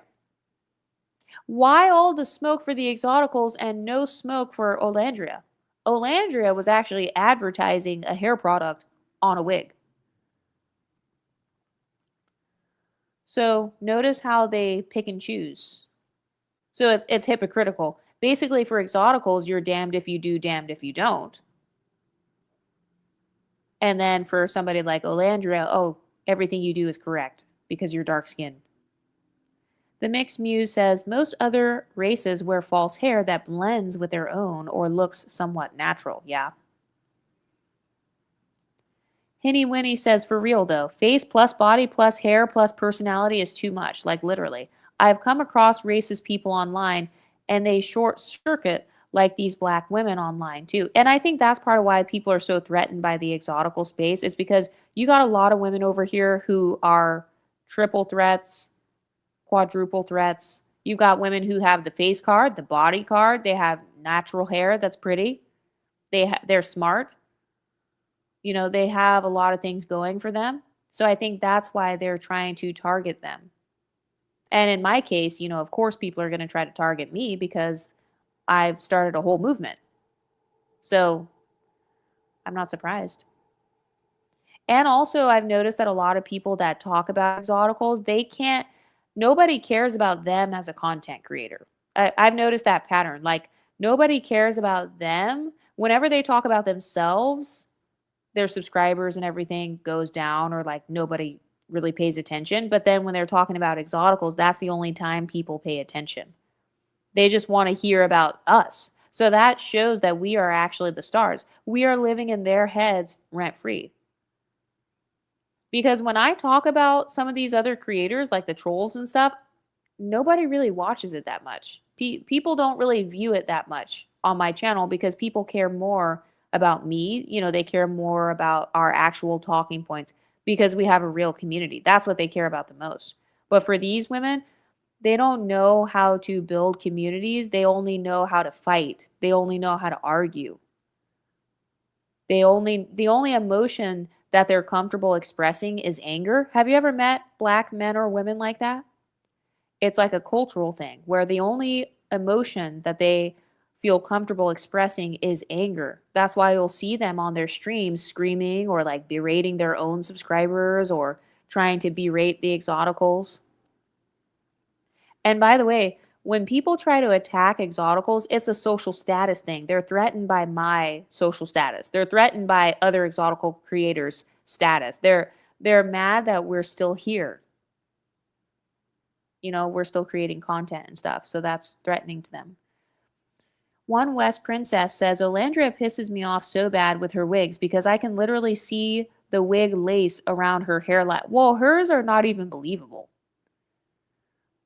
Like the texture that she wears is not believable because I've personally never seen anybody with Olandria's exact facial features and skin tone combo with that hair. I've seen women who are maybe like Ethiopian or something, you know, they have those types of features and that type of hair combo. And that's another thing. A lot of people won't admit that facial features and skin complexion, that it can go well with certain hair textures. If Whoopi Goldberg were to put on a 613 wig right now, I just don't think that it would look as natural as if like Beyonce were to put on a 613. Because on Beyonce, it could pass as, oh, that could look like how her hair would look if she dyed her natural hair 613 color. Chelsea says they made some videos about the ad of Olandria, but of course people wanted to defend her. Well, hopefully those people will continue supporting Olandria once her and Nick break up.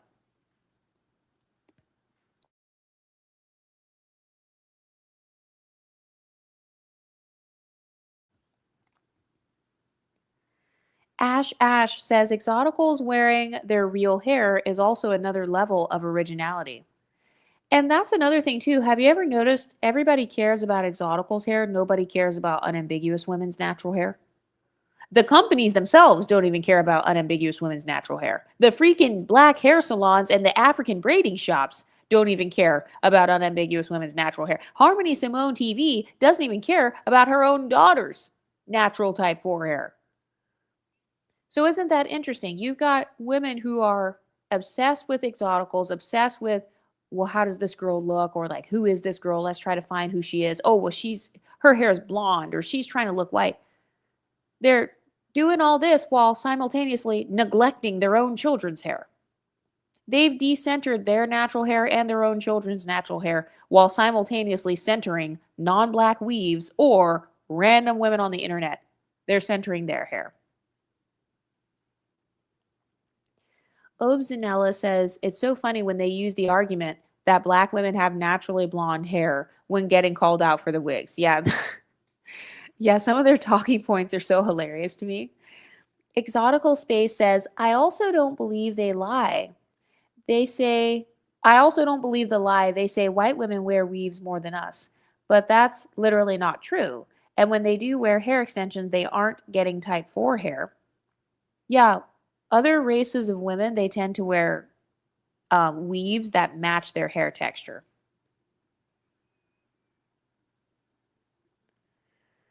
Chelsea says, I wish she would leave the wigs alone for like 2 minutes.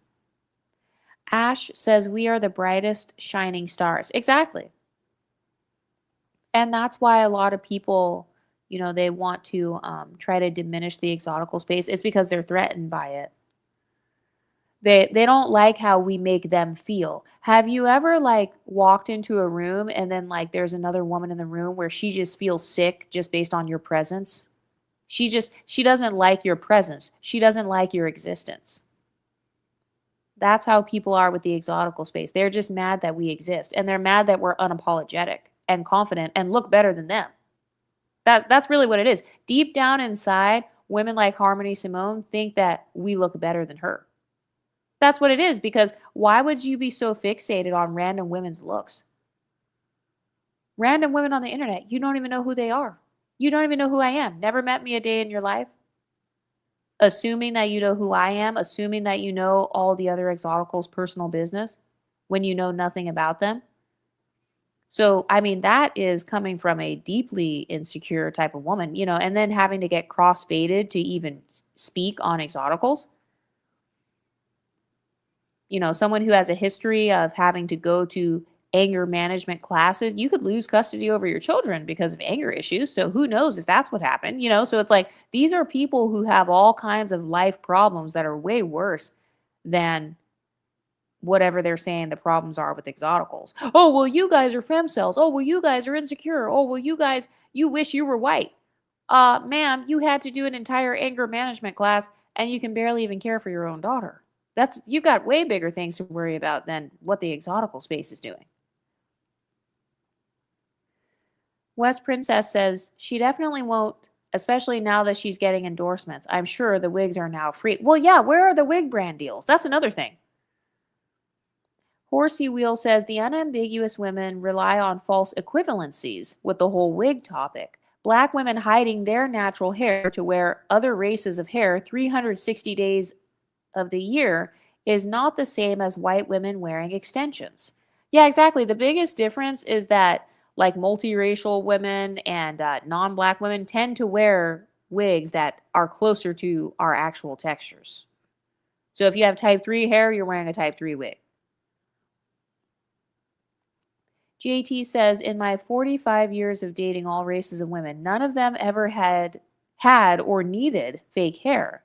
I had one half black and Filipino girl that wore wigs, but her real hair was still 3A to her shoulders. And that's another thing I've noticed too. With a lot of exoticals, when we take the wigs and weaves off, we actually have hair underneath the wigs and weaves. And that's why a lot of the hair YouTubers, like a lot of the wig YouTubers, are MLS women who show their long natural hair underneath the wigs.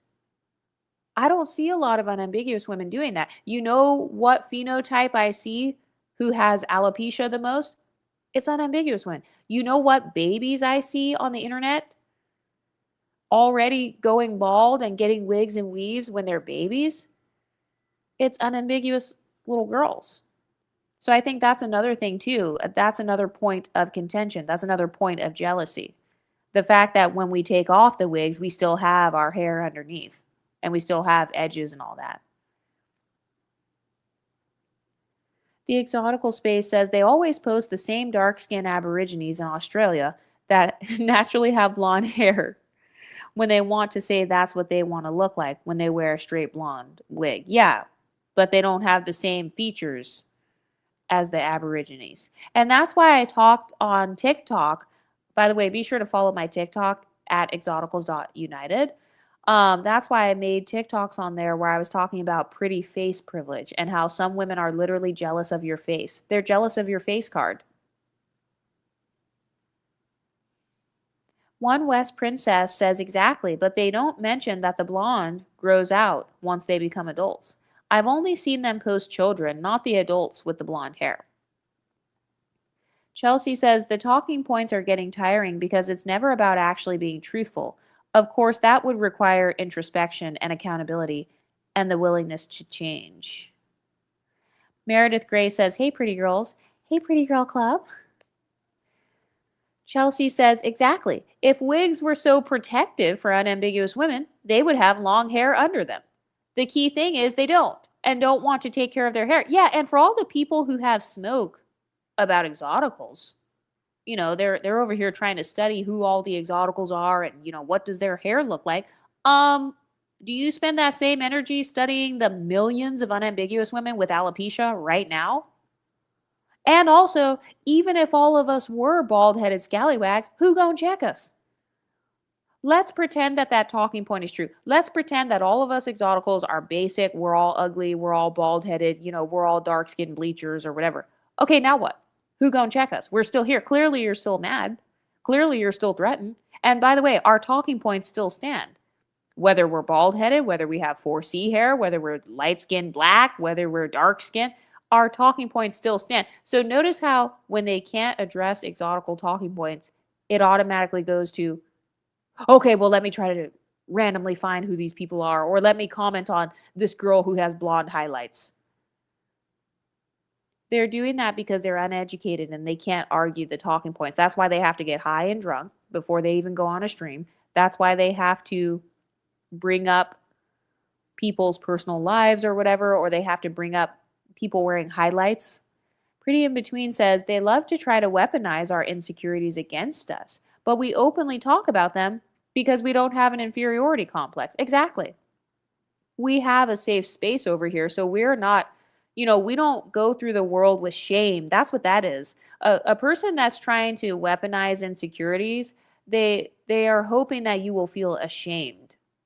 They want to bully you out of your spot. They see that you have transformed. They see that you're overcoming. They see you're leveling up despite those past insecurities. And so they want to try to use shame to like bring you back down or whatever. And it's never going to work. We don't have to worry about that. We don't have the same level of shame as the women who are talking shit. Because if we did, we would have never made the content. If we are truly ashamed of something, obviously we wouldn't make videos discussing it. One West princess says it's a damn shame what they're doing to these babies with the wigs and weaves, calling it a damn princess cover. Oh, now they have little wigs. Like, I just saw one. I actually emailed it to myself so that I could make a video. They have little tiny baby puffs. It's like a little hair puff that you put on a baby, and then you tie the little baby headband around it, and you put just a little bit of glue in the middle of the baby's head. So they're making wigs for babies now. It's not just for adults. Exotical Space says the wigs on babies and children is child abuse. It makes me mad. They are teaching those kids to hate their hair and envy those who have the hair they're purchasing. That's exactly what it is. They envy those who have the hair that they are purchasing. And I also think that hair length envy is a thing as well. Women who are mad when another woman has longer hair. And I think that some people are ignorant. They stereotype, so they assume that if your hair is really long, they kind of exotify you based off that as well, I've noticed, because there's this stereotype that 4C hair can't grow, and we know that's false. It's not that it can't grow, it's that you just suck at doing your own hair. Chelsea says, even when we mention unambiguous women, we're saying facts. We don't bully them, but because they're insecure, they take it as an attack. Exactly. Why does my identity offend you? Why does my YouTube channel offend you? The only people who would really be offended by this space are women who cannot relate to the content. And by the way, I warn those women too. I say, hey, if you can't relate to the content, don't watch. You should unsubscribe. You should go follow Chrissy's channel. Go subscribe over there. That's going to be a better space for you. But they refuse to listen because it's like they want to monitor. It's like they have this admiration and envy for the exotical space where they can't help but watch us. We are their guilty pleasure. There's a reason why you have several monetized exotical creators. It's because people can't resist. They have to watch us. They want to see what it's like to be one of us. It's that thing where they live vicariously through us. Chelsea says it's so disheartening. The baby's hair can't be that damn difficult to completely put a wig on it. Yeah, what they don't like is the baby's being bald, I guess. They just don't like that their little baby has no hair. So, that's a major insecurity I've noticed in the Black community, is having no hair at all. And it's not that they have no hair, it's that they just suck at hair care. It's like, okay, so your mom didn't do a good job or whatever at teaching you how to do the hair care, or you just didn't care as a little girl. That's a femininity insecurity. That's really what that is. A lot of women who are insecure with their own femininity, they will try to police yours. That's why they police exoticals, like, oh, you're wearing a wig, you're wearing a weave. They don't want you to wear any beauty enhancements as an exotical because they feel like you look better in a wig than they do. That's what it is. She's mad because you look better in the wig than she does. She puts on a curly wig and she looks like a camel with a wig on. And you put on a curly wig and you look like a supermodel. That's why she's mad. So that's the real reason a lot of women, they don't like when, if you're already pretty and then you also put on a beauty enhancement, it's like you're cheating. Like, that's just too much beauty. Now they don't like when I put unambiguously black in my YouTube titles. Yeah, I noticed they are now offended by the terms unambiguous, monoracial, and even the term dark skinned. Apparently, that's also an insult. I just emailed another thing to myself where people were mad because a girl said that a woman was dark skinned. So apparently, that's an insult as well. Exotical Space says, I think it's more of not liking their hair texture and length. Yeah. Yeah, that's what it is. Maggie Pie says, hey, y'all. Hey, Pretty Girl Club. Chelsea says, I've been able to watch channels that I can't relate to, but I never had a problem, nor did I have an envious spirit. They come on here and want to feel good about their jealousy. Yeah. Chelsea says, a camel. Maggie Pie says, how dare you wear a wig and you have curly hair? Yeah, it's almost like, you're cheating because now you have like double the pretty privilege. That's not fair. That you have curly hair and then you wear a curly wig and then your hair blends with the wig. So it's that mindset of, I struggle with my hair, I have insecurities about my hair, and so I want you to have insecurities about your hair. So that's why they're mad.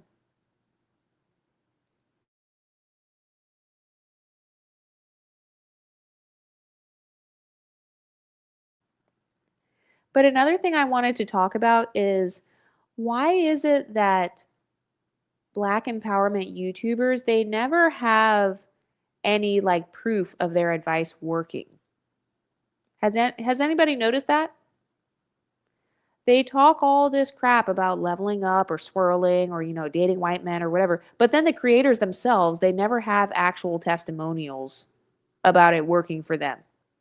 They can never show you, hey, this is the advice I give, and like, this is the man I have, or, this is the lifestyle I have. Has anyone else noticed that? Exotical Space says they got on to Ice Spice when they found out it was a wig. Yeah, and it's like, Ice Spice, first of all, she's still pretty, and also her hair is still curly, just like that wig. So it's like a form of jealousy because basically when your hair texture matches the wig or whatever, you're not a fraud. You don't feel like a fraud in the wig. That's really what it is. They feel like frauds when they put on the wigs because the wig is that far off from their texture. They know deep down inside they're trying to have another phenotype. But if you're like Ice Spice and you wear a curly wig and then you take it off and you still have curly hair, you don't have the same insecurity with the wig on because you don't feel like a fraud. A lot of them feel like they're constantly performing or tap dancing in society, and they talk about that a lot. They go through they go through life feeling like frauds.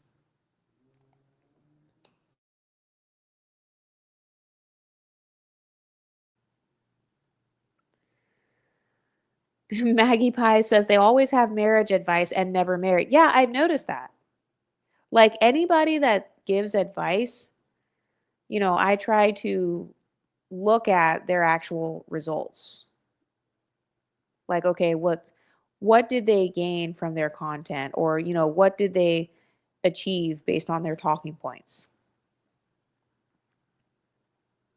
Moxie says, thanks. Thank you. Facts. They are so insecure and jealous. Yep, my theory is because they're never actually doing any work to level up. They just sit and fantasize. A lot of women sit and fantasize about your downfall.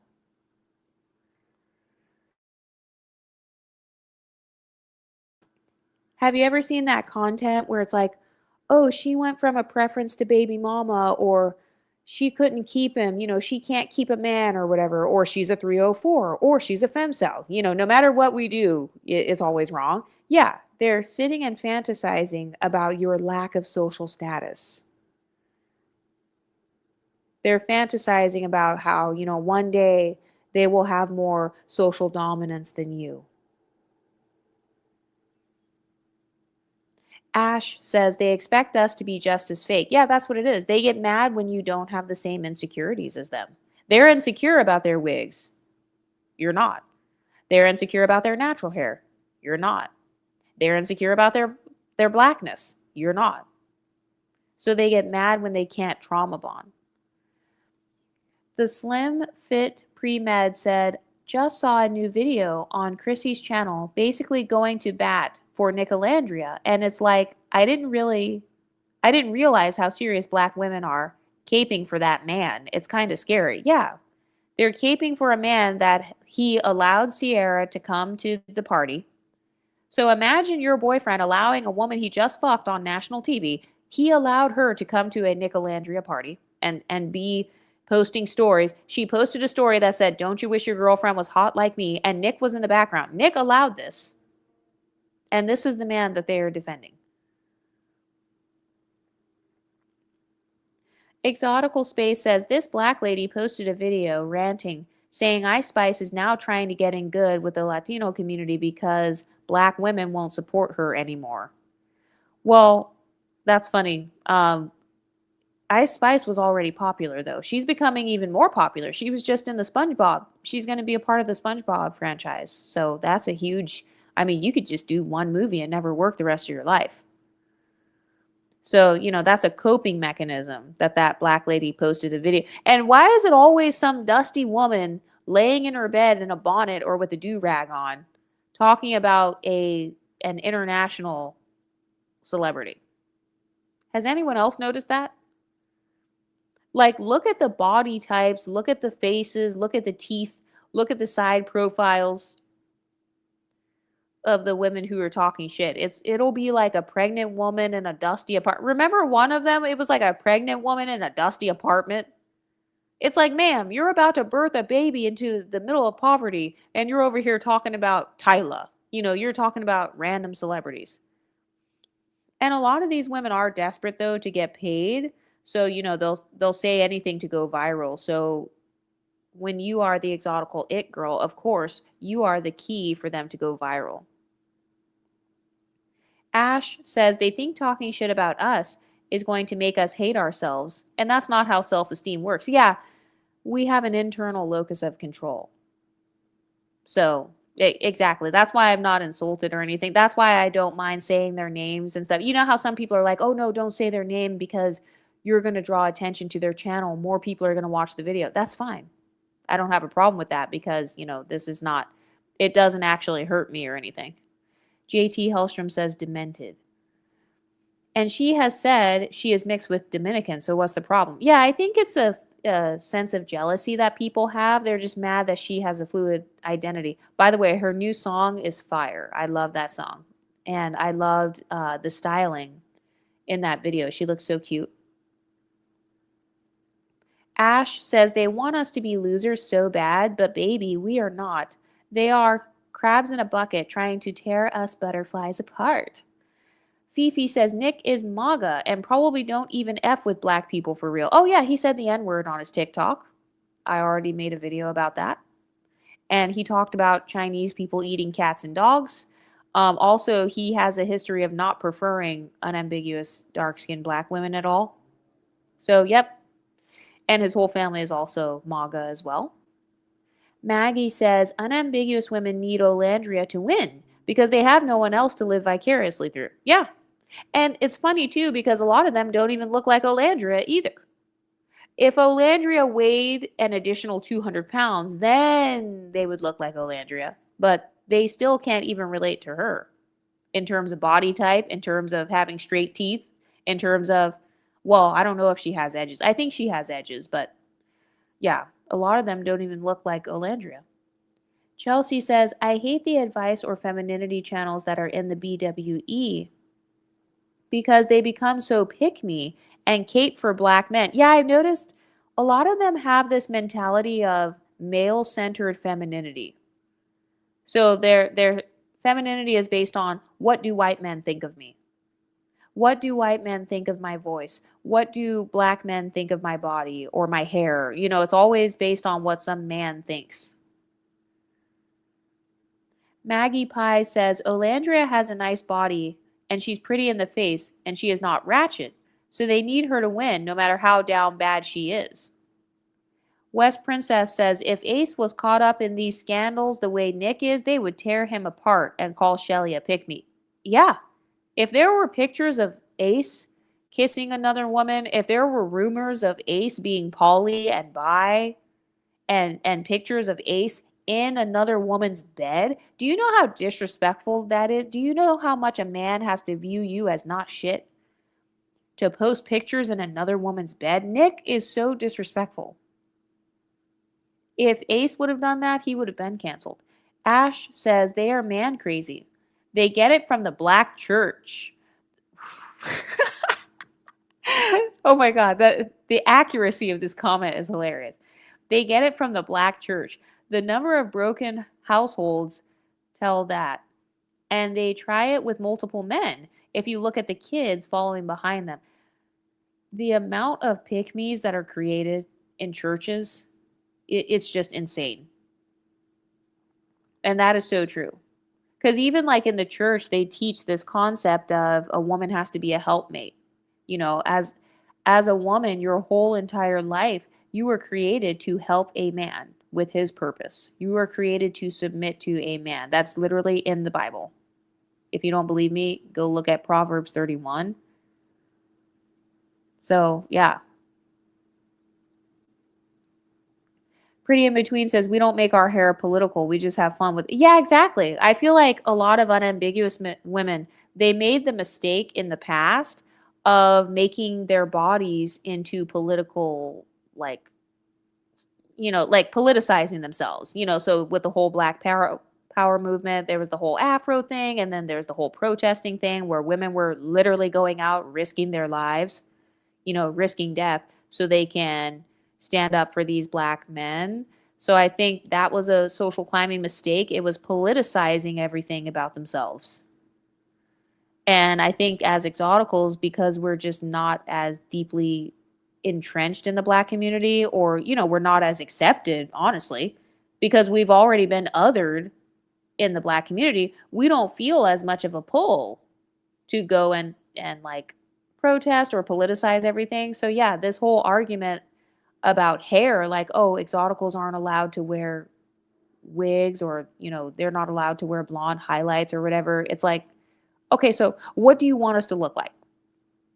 What are exoticals allowed to do? You know, like people who make these talking points, they want us to be a monolith. They want to be able to predict how we're going to look so that they know what they are competing with, because these women are in a one-sided competition with the exoticals. They view everything as a competition. So your hair is a competition, your style, your swag is a competition, your femininity is a competition, and that's a really big trigger. A lot of women, they are jealous of exoticals' fluid femininity. I just made that up just now. They're jealous of our fluid femininity. So we're still viewed as feminine whether we're wearing our natural hair or a wig. Have you ever heard unambiguous women talk about how they get masculinized, like even with the wig and stuff? Like I've heard some people say that some of them look like RuPaul or they look like Dennis Rodman or something, you know, like whenever they try the enhancements on, how it looks so forced to where it makes them masculinized. We don't have the same problem. Nick always looks like he's just here for the check. The worst are the pretentious, educated black women who slum with dusties or marry facially challenged men. They are so jealous and settle. I have first cousins like that, delusional. That's another thing. Settling in terms of physical attractiveness. Unambiguous women are the only group that I hear promoting getting with the ugly ass man. Ugly ass, old ass white man. Like, it's one thing if somebody is older themselves and they get with someone ugly. Like, I notice a lot of people, they try to blame Shira 7 for that talking point in particular. They'll be like, oh, well, Shira 7 said this. Okay, look at Shira 7 herself. She is middle-aged or whatever. So her saying that she's going to date someone older, that makes sense because she's already in that range, number one. And number two, look at her husband. Is her husband, does he look like Santa Claus? No. Her husband is not ugly. He looks normal. You know what I mean? He doesn't have like yellow teeth, missing teeth or whatever. He doesn't look like Where's Waldo. But I've noticed that a lot of unambiguous women, they settle in terms of physical attractiveness. I can't imagine doing that. That is literally a form of sexual trauma, in my opinion. Forcing yourself to have smegs with an extremely repulsive, unattractive man, I can't do it. Chelsea says they rely on her so much. I feel bad for her because that weight sounds awful. Maggie Pie says the only other unambiguous women they have, they don't want. Kelly Rowland, SZA, Sky Jackson, and Ratchet Baby Daddy, Sexy Red. It's dry in the unambiguous streets. That is so funny. They don't really have any icons. They don't have any icons. And if they do, they don't celebrate them. Cynthia Erivo, I thought that she would be more celebrated. I'm talking about like when she first got cast on Wicked. But yeah, they don't really have any icons. They're down bad for sure. She didn't actually have a bonnet on, surprisingly. Surprisingly, she had a small 4C afro like 2 inches long. Olandria is the poster girl for the interracial fantasy that many dark-skinned black women have. They live vicariously through her for sure. Yeah. And she knows that. Olandria knows this, which is why she can't leave Nick. She can't. It's not that she doesn't want to leave him. She literally cannot leave him. Because then she would face the backlash from her own community. They would feel embarrassed about her breakup. They would view it as a failure. I don't see them caping for black women. It's the opposite. It's white male worship. Yep. Chelsea says, if half the fans actually looked like Olandria, they wouldn't be trying so hard. Yeah, exactly. First of all, if half of them looked like Olandria, they would be supporting the Exoticals United space. Because especially my thin privilege videos, they would love those. Oh, and that's another thing. Why don't we hear content creators like Chrissy talking about thin privilege? Could it be because she doesn't have it? Maggie Pie says, I haven't been keeping up, but what is a girlfriend proposal? I heard Ace did it to Chelley before they broke up. Oh, okay. It's just like when guys ask girls to be their girlfriends, and I guess now they're calling it a girlfriend proposal. Moxie Californian says, I'm not religious. I can think for myself. Have you ever noticed that in the unambiguous community, there is a tendency to follow like cults or to, I don't know. I just feel like the more monocultural you are, the more likely you are to fall into a cult mindset where it's like you just want to be around people who all think the same way as you. Horsey Wheel says, I think religion just does something to the black psyche. The same issues plague black Muslims from my experience growing up. Yeah. And wasn't Malcolm X, wasn't he a Muslim? And like Farrakhan and those types of guys? JT Hellstrom says that would make yourself public domain. That's why so many men are incels. They were led to believe from their mothers and the church that they could handpick the woman of their dreams, no matter their shortcomings. Not happening, LOL. I'm wondering though, even if afros were politicized, does that mean you cannot just enjoy it freely? Why can't they think for themselves? Yeah, exactly. And I think you can enjoy it freely. I think that women not enjoying their afros literally hinders them from enjoying their afros as time goes on. And I've noticed that a lot of exoticals actually are the main ones rocking their afros. That's why it's normalized. In my opinion, it's actually normalized to see a light skinned woman with an afro. I see that all the time. I don't usually see dark skinned, unambiguous women with afros, especially the short afros. I see, again, light skinned women with afros and locks. Now you got beauty icons who are light skinned with locks. Chloe and Halle. I see the Erica Badu type all the time, kind of like this earthy, light skinned woman. So, yeah, I've noticed that light skinned or mixed race, biracial women have done a better job at just enjoying their afros normally. So, that's why you don't see them having as much trauma in that area. I don't really see a lot of exoticals with hella alopecia and all this shit. I don't really see that as much. Maggie Pie says that Proverbs 31 woman cracks me up because her husband was terrible. She had to walk to the market. He couldn't even afford a donkey. Shame. Or like, what's her name with the foolish husband? Was it Nabal? I don't know. I don't remember. But yeah, there was a woman where she had a husband that was foolish that almost got them unalived. And yeah, it was a bad deal. Maggie Pie says it's weird to me they call natural hair. Oh yeah, that's right. They are calling it civil rights hair. They masculinize themselves. Moxie says they do look like men in wigs. Chelsea says it's because they do it terribly. Exoticals don't do those ridiculous hair trends. Also, if your wig, like I noticed the baby hair, the giant baby hair thing is like a trend. So if you're doing your wig with the giant baby hairs, first of all, that gives it away as a wig. That's not you slaying a wig. No, you're just doing the same exact style that everybody does with their wigs. So everybody's going to know that it's a wig. No matter what type of wig style it is, people are going to know that it's a wig. Whether it's human hair, whether it's baby hairs or not. That's what I've noticed. Carmel says her husband is in shape. Yeah, I notice a lot of people there, they blame MLS women for their own shortcomings. I notice they tend to blame Shira 7, but then they don't blame people like Anwar.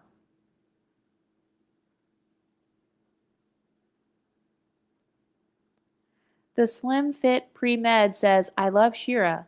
She drops gems, but black women trying to live vicariously through her is weird. I'm just saying. Yeah, a lot of people struggle with limerence and kind of this femcel mindset. So they imagine, what would it be like if I were a Puerto Rican and black woman, making content.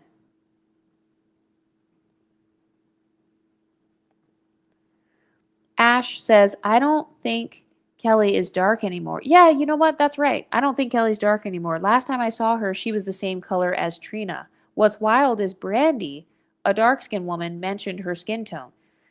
I noticed that too. And I noticed that Kelly, she got really light at one point. She got too light. And I think that she let herself become darker again. But yeah, she's not as dark as she was back in the day. Horsey Wheel says, unambiguous women canceled Cynthia a while ago and gave her the coon label for her funny tweets making fun of ghetto speech. Oh, okay. And also because she's British too. Can we stop calling them bonnets? That is just Blackanese for a damn shower cap.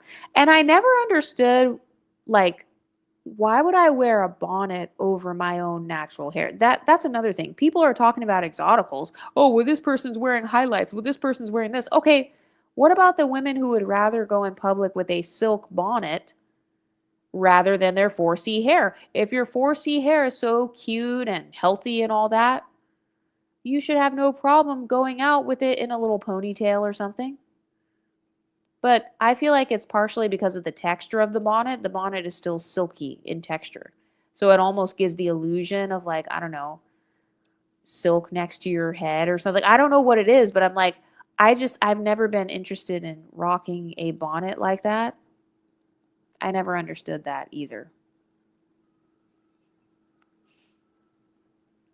West Princess says, "Girl, yes, Kiki isn't dark skinned anymore either." I'm like, why are all of these dark skinned women now light skinned? So I noticed that they do accuse everybody of bleaching. That is one thing I've noticed. It's like no matter who it is, they will get accused of bleaching. So I would have to really look and like look at photos for myself. But yes, I have seen people, they talk about Kiki Palmer, Tiana Taylor, they talked about Zendaya, Beyonce, Rihanna, Nicki Minaj. I mean, everybody. They say it about everybody. So is everybody doing it? They could be. And if they are, then, for the people that want to speak out against that, they need to call out everybody and not just the light skinned people that they think are doing that. Maggie Pie says, "It's cringe. So many of them date Santa Claus and think that's a win. Like, ma'am, was no one available in your age range? Or is it that you realize white men also having a preference too?" Yeah, because with all the swirlers or whatever, I've never seen one of them who are my age have a non black boyfriend to where I am like, oh, wow, he's really handsome. He looks really nice. I've never seen that. I've never seen that. Even with the Danish deception guy, that guy, like, he's not my type or whatever. Back when I used to like white men like that, he was still not my type. And I'm also wondering about the whole language barrier between them. I haven't finished watching Danish Deception, but I would be curious to hear him speak. I'd be curious to know like how fluent he is in English too, because that's another thing as well, like settling in terms of communication. A guy that you can barely communicate with, or even if he speaks English, just being a bad communicator in general. Ash says black people weaponize the Bible. I asked as a child, why would they keep a religion from slavery? The old black women I asked were speechless. I am 37 and still waiting on the answer. That's funny. Bohemian MLS women with dangling afros are gorgeous. Exotical tax. Yes, King David. Yeah, King David was going to take him out, and his wife had to apologize on his behalf. Yeah, exactly. When you grow up multicultural, you don't have crabs in a barrel mentality. Yeah. I just noticed that when you're multicultural, you just don't have the same insecurities. So it doesn't mean that you won't have any insecurities, but you just may not have the same ones. I feel like our insecurity is more about being hyper visible as opposed to being invisible. That's what they say, like in the black community. Oh, I'm invisible. I'm overlooked. With us, it's the exact opposite. We feel watched and monitored. We feel hyper visible. Another one I've noticed is like in the black community, a lot of them feel trapped within their blackness somehow. It's almost like they feel trapped in that culture. Whereas as a multicultural person, it's almost like, no, you feel othered. So it's the opposite. I don't feel trapped within blackness. In fact, I feel a little bit more othered when it comes to blackness. So yeah.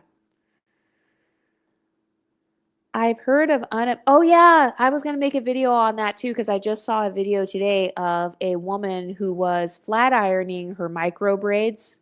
So the weave, like remember the micro braids from like the 2000s? She was flat ironing those. So yes, I have seen that. Perming their locks or perming their edges so they can have baby hairs and flat ironing their braids. And don't be multicultural and you are bilingual. Oh yeah, that's another layer of having a fluid identity.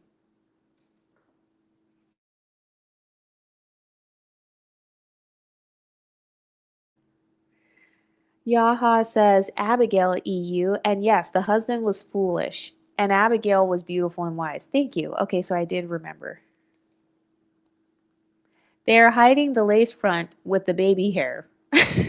And let's not talk about the infectious spiders on their eyes. Oh, yeah, the big lashes. Chrissy will be livid if she had a follower who was able to relate to exoticals in terms of skinny privilege or pretty privilege.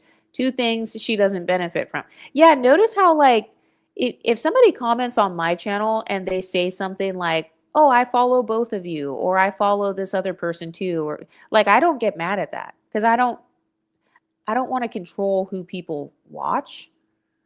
But I've noticed women who are threatened by my channel, they get angry if somebody follows my channel.